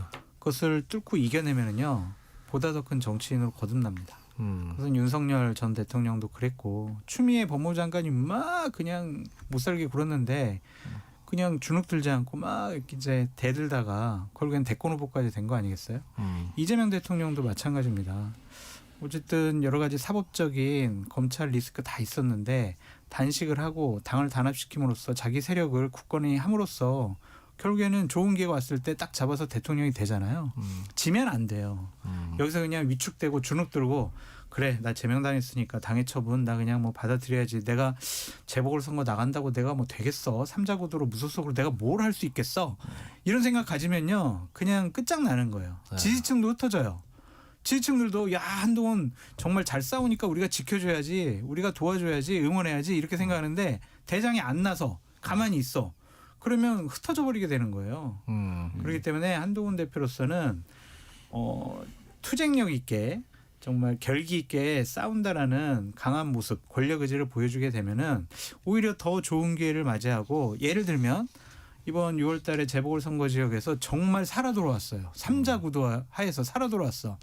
그러면은 장동혁 대표 지방선거 이후에 국민의힘 리더십 붕괴 시기가 오게 되면 한동훈 대표를 찾을 수밖에 없지 않을까.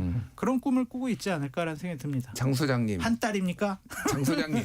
왜? 이준석이 시키드나. 아니 뭐 아까 전에 뭐 사지로 몰아넣는 거다 그러면서 또 막 이렇게 서울시장은 이거는 당선되기 힘든데 보수파의 좀 우세 지역인 대구 경북이나 부산 같은 경우에는 3자 구도 하에서도 인지도가 높고 미래의 정치 지도자라고 생각하면은 그쪽 지역에 있는 보수파의 지지자들이 선택을 했고 뽑아주거든요. 그래서 그거를 믿고 한번 나가는 것도 하나의 방법이다. 다시 당으로 올 수도. 근데 이게 제명당한 건 5년 동안 다시 못 돌아오지 않나요? 그러니까 아무 문제 없어요. 아무 문제 없어요? 최고위원회의에서 결정을 해주면. 장동혁 체제가 무너지면은 다들 그 생각을 하고 있어요. 친한동훈계도 장동혁 체제가 무너지면은 그 이후에는 새로운 국면이 열린다. 뭐 징계 이게 무슨 의미가 있습니까 사실. 예. 이게 그냥 최고위원회에서 사면 복권 시켜주면은 그냥 다시 그냥 당장 내일이라도 입당할 수 있어요. 뭐 그런 의미에서 보면 이게 훈장일 수도 있는 거네. 그러니까 본인이 선택을 해야 되는 거예요 지금. 그래서 오늘 2시에 기자회견 때 어떠한 결기를 보여주는지 봐야 될 것 같습니다. 네. 저 김건희 이슈로 넘어가 보겠습니다. 어제 이제 그 대법원이 아니라 법원의 첫 판단이 나왔는데요. 세 가지 문제 중에 이제 한 가지에 대해서만 유죄 판결이 났고 징역 1년 8개월, 추징금 1,281만 5천 원이 선고됐습니다. 어떻게 보십니까? 윤석열 전 대통령이 상당히 후회할 것 같습니다. 김건희 보호하려고 결국에는 불법적인 비상겸을 한 것이 아니냐라는 진짜 그것 때문에 세간의 평가와 관측이 있잖아요. 근데 생각을 해보세요. 김건희 씨에 대한 특검안이 발의가 안 됐으면 그리고 명태균 씨의 황금폰이 12월 4일 날 공개가 되지 않는다고 했으면 그러면 과연 불법적인 비상겸을 12월 3일 날 했을까? 거부권을 2번이나 행사했잖아요. 그리고 세 번째 특검안이 상정이 됐어요. 그래서 일주일 후에 본회의에서 통과시키겠다고 민주당이 당시 공언을 했었어요. 그게 없었으면 과연 비상겸을 했겠느냐. 전 그런 생각을 갖고 있거든요. 유일한 이유는 아니겠지만 중요한 이유가 될 수가 있다. 근데 그때 가장 중요하게 생각한 명태균 씨 건이라든지 도이치 주가 조작 사건은 무죄를 받았단 말이에요. 그럼 내가 이거 비상겸해가지고 난 지금 감옥에 가 있고 나는 지금 사형 구형받고 이거 뭐지? 라고 감옥에서 상당히 후회하고 있을 것 같다. 그런 생각이 좀 듭니다. 예, 뭐 일단 총론적으로 말씀을 드리면은 이 판결은 좀 납득하기가 어렵다. 뭐 저는 그 생각을 하고요. 그러니까 머릿속에 일단은 이제 이 후폭풍이나 뭐 이런 거가 좀 머릿속에 떠오른 게 방금 말씀하신 것처럼 윤석열 대통령 건희한테 수사 좀 받으라고 할 걸 뭐 이런 생각이 어차피 다 무죄인데 이게 일감이었고 두 번째는 이제 최순실 씨, 최서원 씨가 떠올랐다고. 이게 물론 그 받은 혐의가 좀 다르긴 합니다. 네. 그렇기는 하지만은 아무것도 아닌 사람에 의한 국정농단이라는 어떤 굉장히 유사하잖아요. 근데 한 사람은 대법원에서 징역 18년 받고 지금 감옥에 있는데 한 사람은 지금 뭐 아직 1심이긴 하지만은 1년 8개월 나왔다고 하면은 최순실 씨, 최서원 씨가 얼마나 좀 열받을까. 이건 뭐 억울하다. 나도 저렇게 받았어야 되는데 이 생각을 할 것 같고 세 번째는 이제 오세훈 시장이 떠오르더라고요. 이게 이제 그 세 가지 중에 이제 하나만 말씀드리면 명태균 정치자금법, 명태균 여론조사 받은 게 정치자금법으로 무죄다 이렇게 나왔잖아요. 네. 그 판사의 논리가 뭐냐면은 전속적 이익이라는 얘기를 했어요. 그게 무슨 말이에요? 쉽게 얘기를 하면은 이게 윤석열 김건희한테만 준 게 아니다. 이게 58차례 명태균 씨가 줬는데 그 중에서 3번만 두 사람한테 완전 독자적으로 준 거고 나머지는 공유가 됐다라는 거예요. 그러니까 어떤 이게. 특정인의 이익만을 위해서 여론조사를 한 게 아니다. 그러니까 윤석열 김건희만을 위해서 이게 한 게 아니다라고 해가지고 했단 말이에요. 그리고 계약을 맺지 않았다. 뭐 이런 내용이 있습니다. 그래서 이게 명 씨가 자신이 운영하던 미래한국연구소의 홍보 영업활동 차원에서 정기적으로 여론조사를 생산해 여러 사람에게 배포했다. 이게 판결문에 나온 거예요. 재판부가 얘기를 한 거예요. 그럼 똑같아요. 이거 오 시장이 보기에는 오 시장이 주장하기로는 이거는 명태균이 자기가 영업한 거지 내가 이거 해달라고 한 거 아니야. 그러면 한 줄기 서광이 지방선거 전에 이제 무죄가 나올 한 줄기 서광이 뭐 있는 거 아니냐.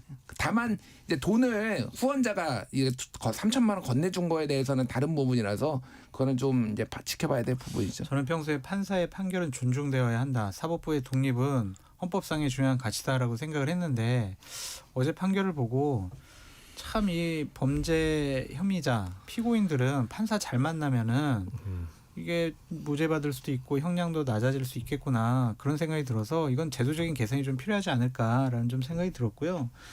저는 이 명태균 씨 여론조사 건과 관련해서는 판사가 과연 이렇게 판단하는 게 맞았을까 그런 생각이 들어요. 공천 시스템에 대해서 전혀 모르는 거예요.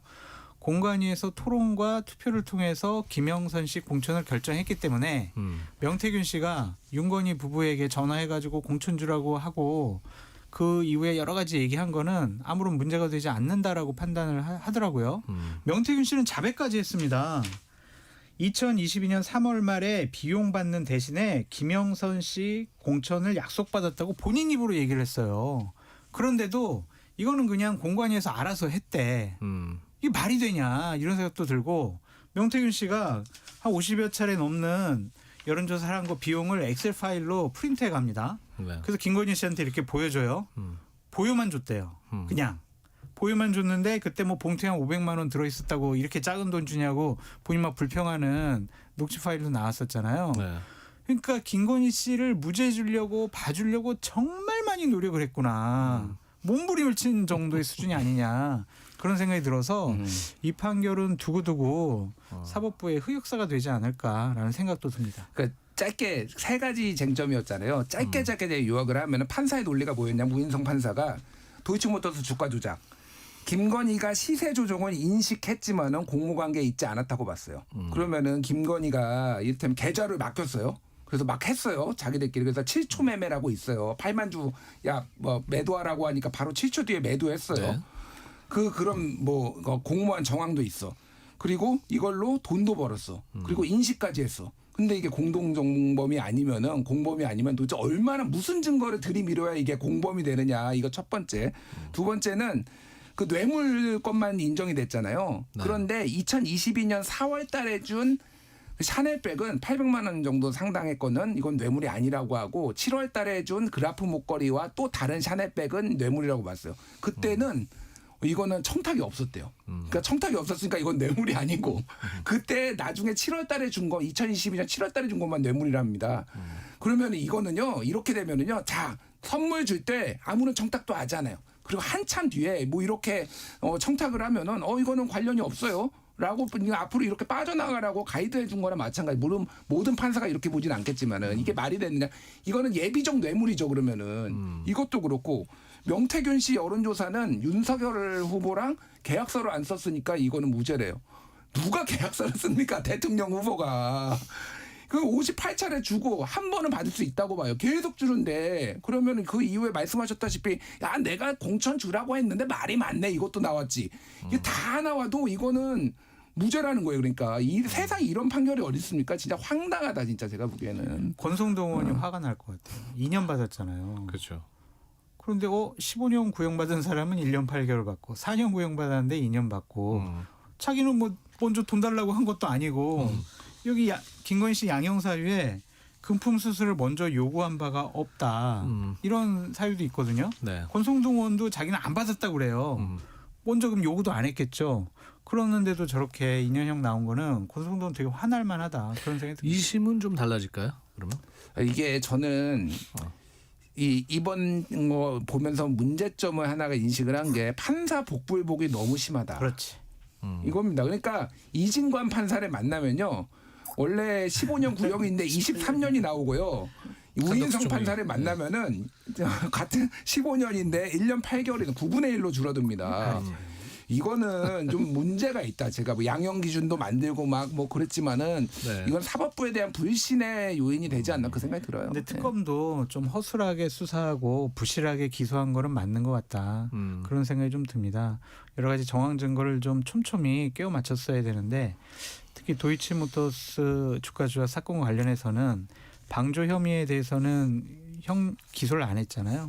그래서 판사가 나는 이거는 판단하지 않겠어, 처벌하지 않겠어 이렇게 얘기한 거잖아요. 그래서 이 특검의 수사의 무능력과 안이함도 한몫을 하지 않았느냐 그렇게 비판을 해봅니다. 네. 자, 국민의힘과 신천지 유착 의혹에 대해서 이야기를 나눠보죠. 이 오랫동안 공생 관계였다. 이거는 어떻게 보고 계십니까? 근데 뭐 공생 관계였다라는 거를 부인하기는 어려워요. 제가 보기에는. 너무 많은 증거들이 너무 많이 오랫동안 언론 보도가 나왔어요. 2003년에 서청원 의원 당대표 만들기부터 해가지고 언론 보도가 계속 있고 그 증언들이 나왔어요. 계속 폭로가 나왔어요. 그래서 2007년에 박근혜 이명박 경선에도 10,000명이 동원됐다 뭐 이런 것들이 계속 나와서 다만 제대로 수사를 받지 않았을 뿐이에요. 그래서 이게 그 특징들이 뭐냐면은 그때는 몇백 명, 그러다가 몇천 명 하다가 10,000명, 20,000명 하다가 이제 50,000명, 100,000명까지 늘어났거든요. 이 당원들이 가입하거나 동원된 게. 그러면은 이거는 본인들이 아무리 아니라고 주장을 해도 국민들은 의심을 할 수밖에 없다. 그래서 홍 시장님이 남 얘기할 때는 되게 맞는 얘기를 해요. 예. 자기 얘기가 좀 많이 틀려서 그러지. 이거는 떨쳐내야 된다. 이번 기회에 국힘이 이거를 떨쳐내지 못하면은 계속 그 이미지가 남을 겁니다. 예. 네. 장 소장님은 오랜 그 전이지만은 그 또 보좌관을 하셔서 네. 네. 이 문제에 대해서 조금 알고 계시지 않습니까? 뭐 경험도 해봤고 뭐 옆에서 지켜보기도 했고 네. 목도하기도 했고 뭐 여러 가지 뭐 일을 경험을 해봤는데 이번 기회에 통일교 교인이 또 신천지 교인이 집단적으로 자기 의사에 맞지 않게 국민의힘에 입당을 했다라고 하면 국민의힘 스스로 수사에 협조해서 그런 오염된 당원들 같은 경우엔 정리하시는 것이 낫다. 그래서 통일교 특검이든 신천지 특검이든 아니면은 뭐 경찰의 수사 조사든 다 협조하고 거듭나는 계기로 삼아라. 장동혁 대표가 이런 일을 하면 제가 장동혁 대표 칭찬하고 다닐게요. 진짜. 아니 근데 뭐 뭘 경험하셨다는 거예요? 2012년 대선 때 제가 네. 박근혜 캠프에서 공보팀장을 하고 있었는데 어떤 분이 와가지고 대단히 뭐 열심히 활동도 하고 돈도 잘 써요. 밥도 잘 사주고 그랬더니 우리 캠프 2개 층 위에 자기 사무실이 있대 올해 전체는 모르고 네? 정체는 모르고요. 누군지도 모르고 그냥 박근혜 좋아가지고 와서 돕는다. 자원봉사자다. 지지자다. 그런 거죠. 와 사무실 너무 화려한 거예요. 나중에 알고 봤더니 신천지 교인이었다. 그래가지고 그 캠프에 있던 여러 사람들이 신천지 교인이더라고요. 그래서 깜짝 놀란 적이 있었어요. 그런 경험을 했었죠. 참 이 권성동 의원 행사에도 신천지 신도 뭐 수천 명이 동원됐다는 주장 다 나오고 이제 의혹이고 주장인데 그런 것들이 명확하게 증거를 통해서 또 밝혀져야 될 것이고 그런 사람들을 동원을 해서 여러 가지 정책 이익을 얻었다면 그것 또한 처벌의 대상이 되어야 한다라는 생각이 듭니다. 국힘이 주장하는 쌍특검은 어떻게 되는 겁니까?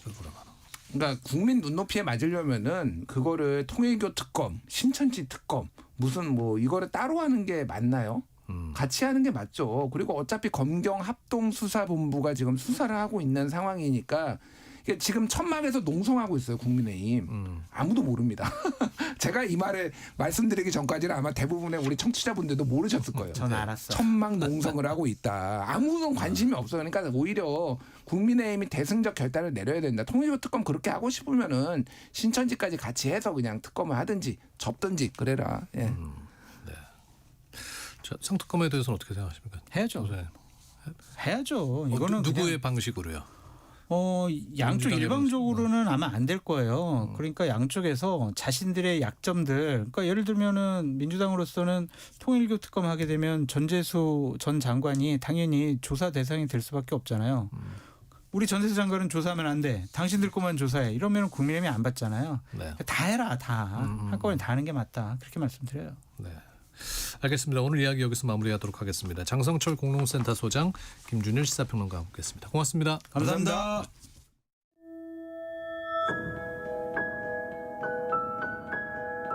KBS 1라디오 세상의 모든 정보 윤인구입니다. 청취자 여러분과 함께하는 상담 코너 시작합니다.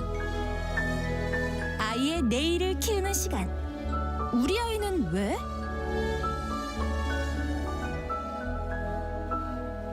네, 오늘도 참을린을 마음에 새기며 육아서를 덮었다 폈다 하는 이 시대의 엄마 아빠를 위한 시간입니다. 라디오 상담소 우리 아이는 왜? 용인세브란스 소아청소년과 이재현 교수와 함께합니다. 어서 오십시오. 안녕하세요. 네, 야 요즘 뭐 이 두바이 쫀득 쿠키, 예, 뭐 열풍이더라고요. 드셔보셨어요? 저도 친구가 한번 사다 줘가지고 먹어봤는데요. 개인적으로 저는 원래 단맛이 나는 디저트를 별로 안 좋아하거든요. 그래서 이게 막 되게 맛있다, 또 먹고 싶다 이런 생각은 안 들었는데 이게 또 재밌더라고요. 먹어보니까 쫀득하고 뭐 아삭한 느낌도 있고 되게 크리미하기도 하고 해서 사람들이 왜 두쫑쿠에 열광하는지까지는 좀 이해는 되고 있습니다. 저는 맛보다도 그 조그만 너무 비싼 가격이 만만치 않은 게 네. 놀랍더라고요.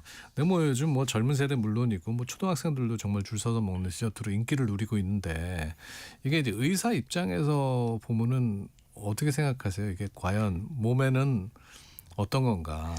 몸엔 당연히 안 좋은데 제가 안 좋은 얘기만 하려다가 최근 이제 뉴스에 좀 그래도 두쫑쿠 열풍이 긍정적인 영향을 끼치는 게 있어서 그게 뭐냐면 어떤 헌혈의 집에서 나눠주기 시작하니까 많은 분들이 헌혈에 동참하셔가지고 지금 저희가 이제 그런 헌혈할 수 있는 혈액 재고량이 항상 문제였는데 지금 재고량이 우리나라에 넉넉하다고 합니다. 그래서 이 열풍이 도움이 되는 부분도 하나 있지만 근데 사실은 이제 의사 입장에서는 이 참 안타깝고 걱정이 많이 되고 있는 게 현실입니다.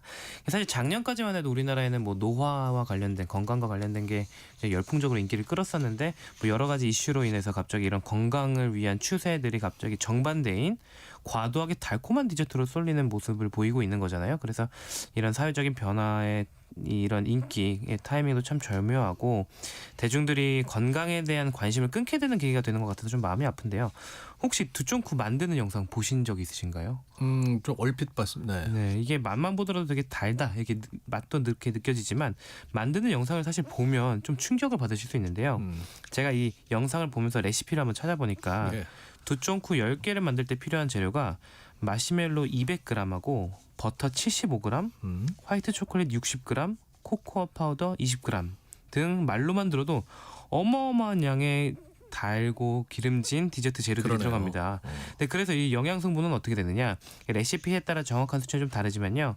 50g짜리 좀 이게 한 계란보다 조금 큰 크기일 거예요. 이렇게 작은 두쫑쿠 한 개의 열량이 250kcal입니다. 그래서 밥 한 공기보다 많은 양이고 그 영양 구성은 탄수화물이 28g인데 그중에 당류가 14g. 그리고 단백질이 4g, 지방이 13g이니까 이 작은 디저트 하나에 칼로리가 밥 한 공기 정도 되고 영양 성분은 거의 탄수화물하고 지방 그리고 탄수화물 중에는 당류가 많이 들어있다. 그래서 이렇게 단순히 칼로리 높은 간식이라는 게 아니라 그래서 뭐 살찌기 좋은 음식이다 이라는 것보다도 요즘 흔히 말하는 혈당 스파이크 있죠. 그런 혈당 급상승을 유발하기 좋고 또 많은 양의 당분을 또 많은 양의 지방과 먹는 게 굉장히 이제 혈관 건강에 내리는데 안 좋거든요. 그래서 이런 심혈관 질환에도 굉장히 좋지 않은 간식이어서 그런데 이런 간식을 먹기 위해서 사람들이 오픈런을 하고 줄 서서 그 비싼 돈을 주고 이렇게 사 먹는 모습이 의사 입장에서는 상당히 좀 안타깝고 좀 기괴하기까지 합니다. 2398님 두쫀쿠 2개 먹으면 살 많이 찌겠네요 하셨는데 요즘 두쫀쿠 2개나 먹을 수 있는 것도 대단하신 2개를 구할 수 있다는 게 대단한 것 같은데.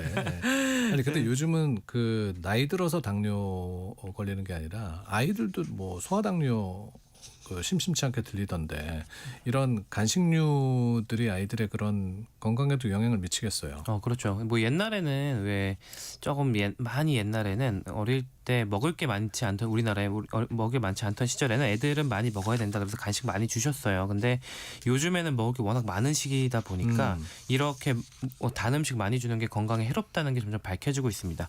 이게 한 가지 아셔야 되는 게 대사 프로그래밍이라는 개념이 있습니다. 이게 뭐냐면 어렸을 때부터 당분에 많이 노출된 사람은 나중에 당뇨나 성인병이 잘 걸린다는 개념인데요. 이게 대사 프로그래밍이라는 이름이 어떤 뜻이 있냐면 우리가 어떤 음식을 먹었을 때 어떤 영양분이 우리 몸에 들어오고 그 영양분을 어떻게 쓸지 우리 몸에 마치 컴퓨터 프로그램처럼 프로그래밍이 된다는 거예요. 근데 그 결정이 어릴 때 먹는 것으로 인해서 결정이 되는 거예요.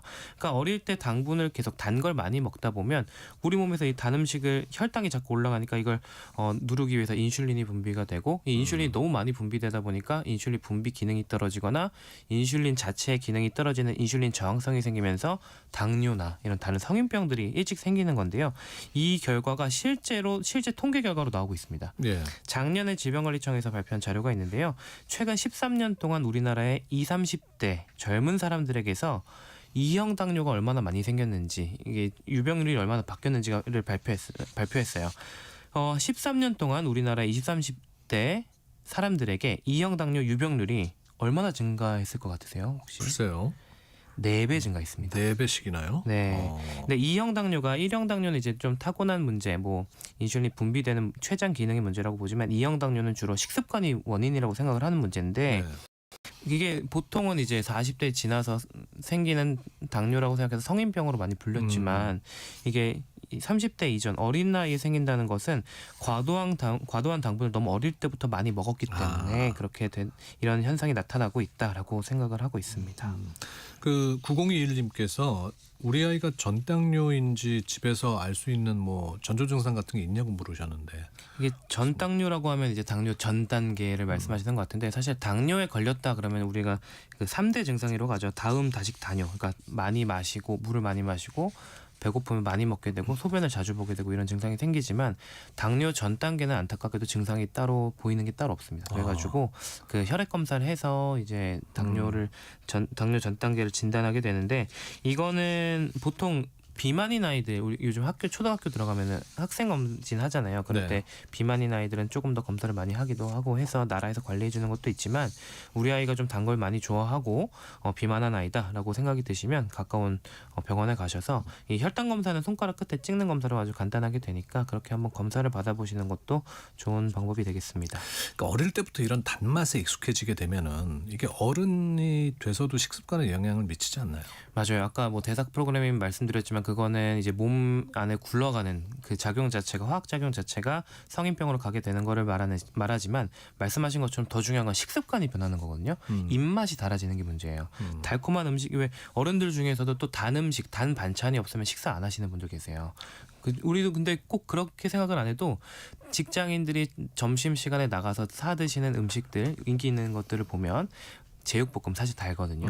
불고기 달고요. 뭐 이런 음식들을 좋아하시기 때문에 이렇게 단 음식을 어릴 때부터 많이 접해왔던 사람들의 이제 나중에 어른까지 이 단맛을 찾는 입맛이 고착화되면서 어른 돼서도 단 음식을 많이 먹는 게 결국은 이제 췌장 기능도 떨어뜨리고 당뇨나 성인병을 유발하는 아주 무서운 결과를 불러일으키게 됩니다. 근데 아이들이 이렇게 당 수치가 급격히 오르내릴 경우에 뭐 정서적 불안이나 뭐 집중력 저하 같은 문제도 생길 수 있어요? 그렇습니다. 이게 요즘 우리 아이들 화가 너무 많다 이런 얘기 많이 하시잖아요. 근데 이런 게 사실 심리적인 변화의 원인이 다양하게 있긴 한데 그중 하나를 단 음식을 많이 먹는 걸로 꼽을 수가 있어요. 그 원인을. 여러 연구 결과들을 살펴보면요. 당분을 많이 먹게 되면 일단 우리 몸에서 혈당이 쫙 올라갔다가 인슐린이 뒤따라 분비되면서 혈당이 쭉 떨어지거든요. 이때 기분이 좀 우울해지고 집중력이 떨어집니다.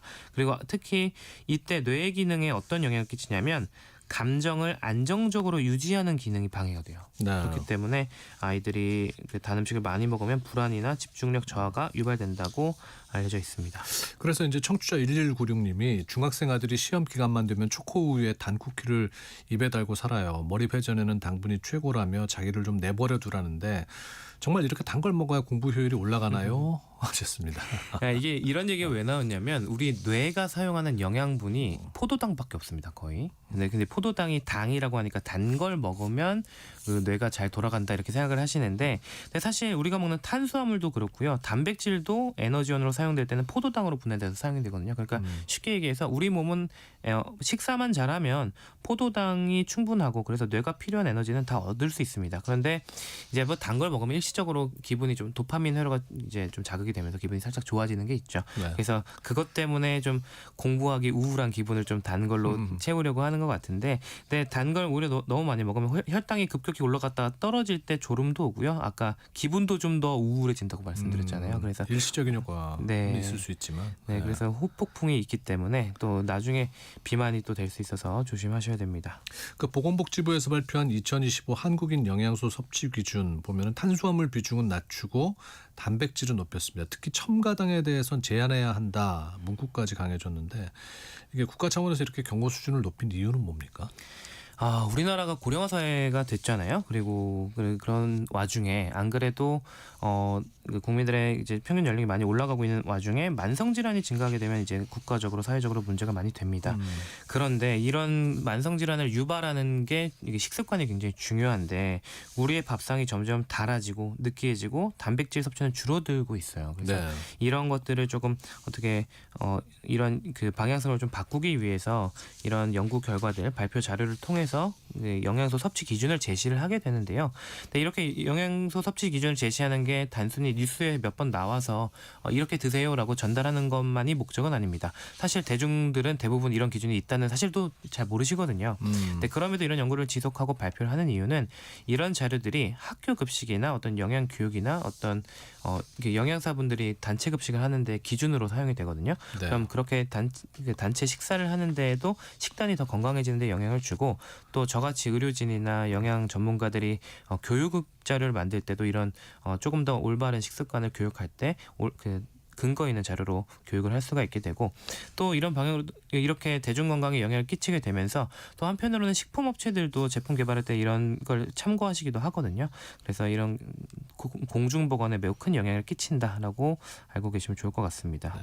그 가당음료 섭취는 가능한 줄인다는 문구도 들어갔더라고요. 이게 무슨 의미입니까?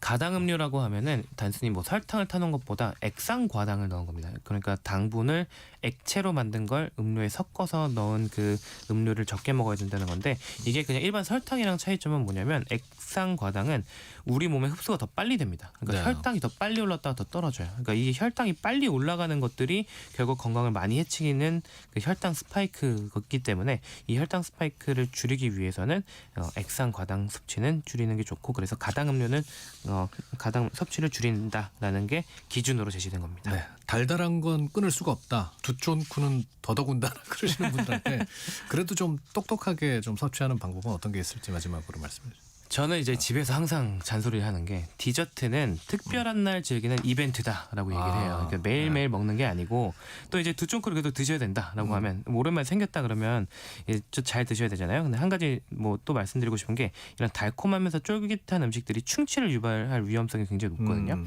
그래서 두쫑크 드시거나 드시는 중에는 꼭 따뜻한 음료랑 함께 드시고 그날 양치도 꼭 잘 챙겨서 하시기 바라겠습니다. 알겠습니다. 이재현 용인세브란스 소아청소년과 교수와 함께했습니다. 고맙습니다. 감사합니다. 넘치는 정보 속 필승 전략. 당신의 갓생을 위한 일타쌍피 요약본.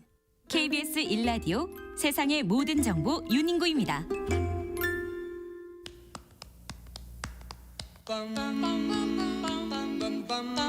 이번 주말에 뭐 하지? 목요일에 미리 만나는 주말 사용 설명서. 여행 좋죠. 일상함의 소중함을 되새기는 또 원동력이 되곤 합니다. 여행 안내서 장주영 매일경제 여행 플러스 편집장과 함께합니다. 어서 오십시오. 안녕하세요. 네. 연일 춥습니다. 네. 좀 어떻게 뭐 따뜻한 곳으로 갈까요? 오늘 어디로 갑니까? 이거 조끼를 주셨는데 아주 따뜻하네요. 요거 입고 가면 딱 좋을 것 같은. 장 편집장님한테는 조금 작아 보이네. 네, 제가 좀 넓죠. 그래서 요 조끼 입고 가면 더 좋을 것 같은 그런 여행지입니다. 네. 그 외에 저희가 한여름에 삼계탕 먹으면서 이열치열 얘기하잖아요. 근데 그 이열치열도 좋지만 이 추울 때는 또 이한치한 생각하다가 이한치한은 요즘에 너무 추울 것 같으니까 이한치열로 한번 생각을 해봤는데요. 이한치열로 갈 수 있는 곳이 있나요? 네, 그 흔히 뭐 뜨거운 거 하면 겨울에는 특히 온천 떠올리실 수 있는데 온천 중에서도 저는 좀 이색적인 온천으로 한번 준비를 해봤습니다. 경남 산청에 있는 곳으로 가보겠습니다. 산청에도 온천이 있어요? 뭐 온천 하면은 대부분 대표적인 게 뭐 온양온천, 뭐 도고온천, 뭐 그런 백암온천. 그러니까요. 딱 그런 곳이 먼저 떠오르실 텐데 제가 의외의 한방을 한번 날려보려고 합니다. 이 산청에 딱 가면 우리가 흔히 생각하는 막 땅 속에서 막 뭐 솟아 올라오는 그런 자연 용출 온천은 아니고요. 몸과 마음을 동시에 풀어주는 그런 한방 온천이 있는데 이 산청에 딱 가시면 대표적인 그 스폿이 이 동의보감촌이라고 있거든요. 그 한방이 그 우리 저 한의학에서 말하는 그 한방 그거예요. 맞습니다. 한방이 아니라 두 가지 의미였어요. 네. 한방 그리고 그 한방. 네. 동의보감촌이 있습니까? 산청에? 여기에 이 동의본가 약초 스파라는 곳이 있습니다. 약초 스파라. 네. 좀 약간 건강해질 것 같은 느낌이 좀 날죠. 이름에서부터. 그러니까 물 냄새에서부터 이제 약초 냄새가 당연히 나겠네요. 맞습니다. 그래서 여길 딱 가면 먼저 해야 하는 일이 그 냄새를 맡는 겁니다. 냄새를 맡는 그 주머니를 주거든요. 그래서 주머니로 냄새를 딱 맡는데 그 주머니 안에 어떤 약초들이 들어가 있냐면 뭐 어성초라든가 당귀, 천궁, 뭐 구절초 이런 몸에 좋은 약초들이 다 들어가 있습니다. 좋은 건 다 들어가 있네요. 네. 그래서 한 10가지 정도의 약초가 들어가 있는데요. 요 향을 맡으면서 그 한약 느낌도 나고 또 숲 느낌도 나는 그 분위기를 가지고 이제 탕 안으로 들어가는 건데 이 탕 안이 인공적으로 끓인 물이긴 한데요. 그냥 물이 아니라 지금 말씀드린 이 10가지 약초를 아주 팔팔 끓여서 조금 식힌 다음에 내놓는 그런 온천수입니다. 네. 그럼 향이 이게 그럼 내가 원하는 약초로 구성을 할 수 있는 건가요? 아니면 거기서 주시는 걸로만? 거기서 딱 그 10가지를 몸에 좋은 10가지로만 딱 맞춰서 주시는데요. 이 10가지가 이분들은 정말 좋은 약초들로만 해놨기 때문에 뭐 목욕을 하다가 온천 욕을 하다가 살짝 마셔봐도 된다. 뭐 그렇게 하실 정도로 굉장히 좋은 여러 사람이 들어갔던 물인데 그걸 마시는 건 좀 그럴 것 같고. 네. 근데 이분 맛을 봐도 된다. 그 정도로 말씀을 하십니다. 이게 이런 평소에 약초 향을 잘 안 느껴보셨던 분들한테는 크게 뭐 거부감이나 그런 건 없습니까? 우리가 흔히 떠올리는 그런 쌍화차보다 조금 진한 향기거든요. 근데 여기에 약간 숲향기까지 좀 더해져서 정말 그 자연에 온 듯한 그런 느낌을 받으실 수가 있어요. 네. 물 빛깔은 좀 어때요? 이 물 빛깔부터가 좀 다른데 아주 샛노랗거든요. 그래서 막 몸을 딱 집어 넣으면 이 몸이 노란색으로 물드는 거 아니야라는 생각이 들 정도로 그 정도로 노래요? 네, 아주 노랗고 진한 노란색입니다. 약간 상상이 잘 안 가네. 네, 그 약초물이 아주 그 제대로 배어 있어서 그런 느낌까지 나고요. 그러니까 또 저 어디 사우나에 동네 사우나나 가봐도 좀 이렇게 그 약초물 해서 좀 그런 탕 물이 따로 있긴 있거든요. 따로 있죠. 그런 걸 상상하면은 물 색깔은 그렇게 다르진 않던데. 근데 여기는 끓여서 바로 좀 식혀서 나온 물이라서 그런지 굉장히 좀 그 진한 색깔의 물 색깔을 보실 수가 있고. 일단 그 물에 한번 들어가 보셔야지 그 느낌을 더 받으실 수가 있는데요. 물에 딱 들어가서 한 5분 정도 딱 지나면 뭐 다른 온천도 마찬가지지만 몸이 이렇게 데워지는 느낌이 나잖아요. 근데 그 데워지는 느낌이 몸이 건강해진다는 느낌을 받으면서 데워지니까 내가 진짜 쉬러 잘 왔구나. 그런 안도의 마음이 드는 그런 체험을 하실 수가 있습니다. 왠지 지금 장 편집장님이랑 둘이 땅에 들어가서 얘기 나눈 듯한 느낌이 나는데 조금 더 동굴 목소리 한번 내볼까요? 아니 산천까지 뭐 그 탕에 들어가기만 위해서 가기는 좀 그렇잖아요. 뭐 딴 것들도 좀 소개를 해주세요. 여기가 그 스파 딱 건너편에 한의원이 있어요. 근데 그 한의원에서는 진짜 진맥도 짚어주시고 그리고 배 위에 쑥뜸을 잠을 놓을 수 있는 쑥뜸 체험도 있거든요. 그래서 한 30-40분 정도 누워 있으면 배가 이렇게 따뜻해지면서 아주 자연스럽게 스르르 잠이 듭니다. 그렇게 딱 잠 한번 한 30-40분 정도 자고 일어나면 아주 몸이 가벼워지는 느낌 받으실 수 있습니다.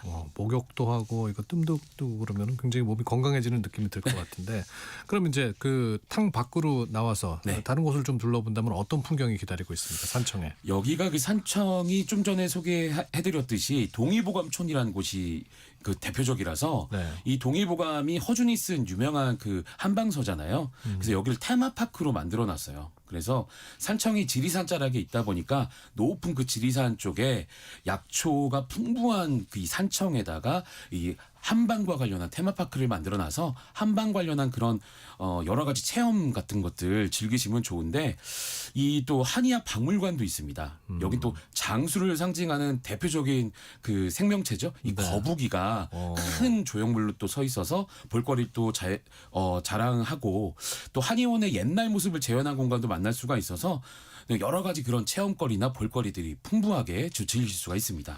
그러고 보니까 저도 참 전국을 많이 돌아다녔는데 산청을 못 가봤네요.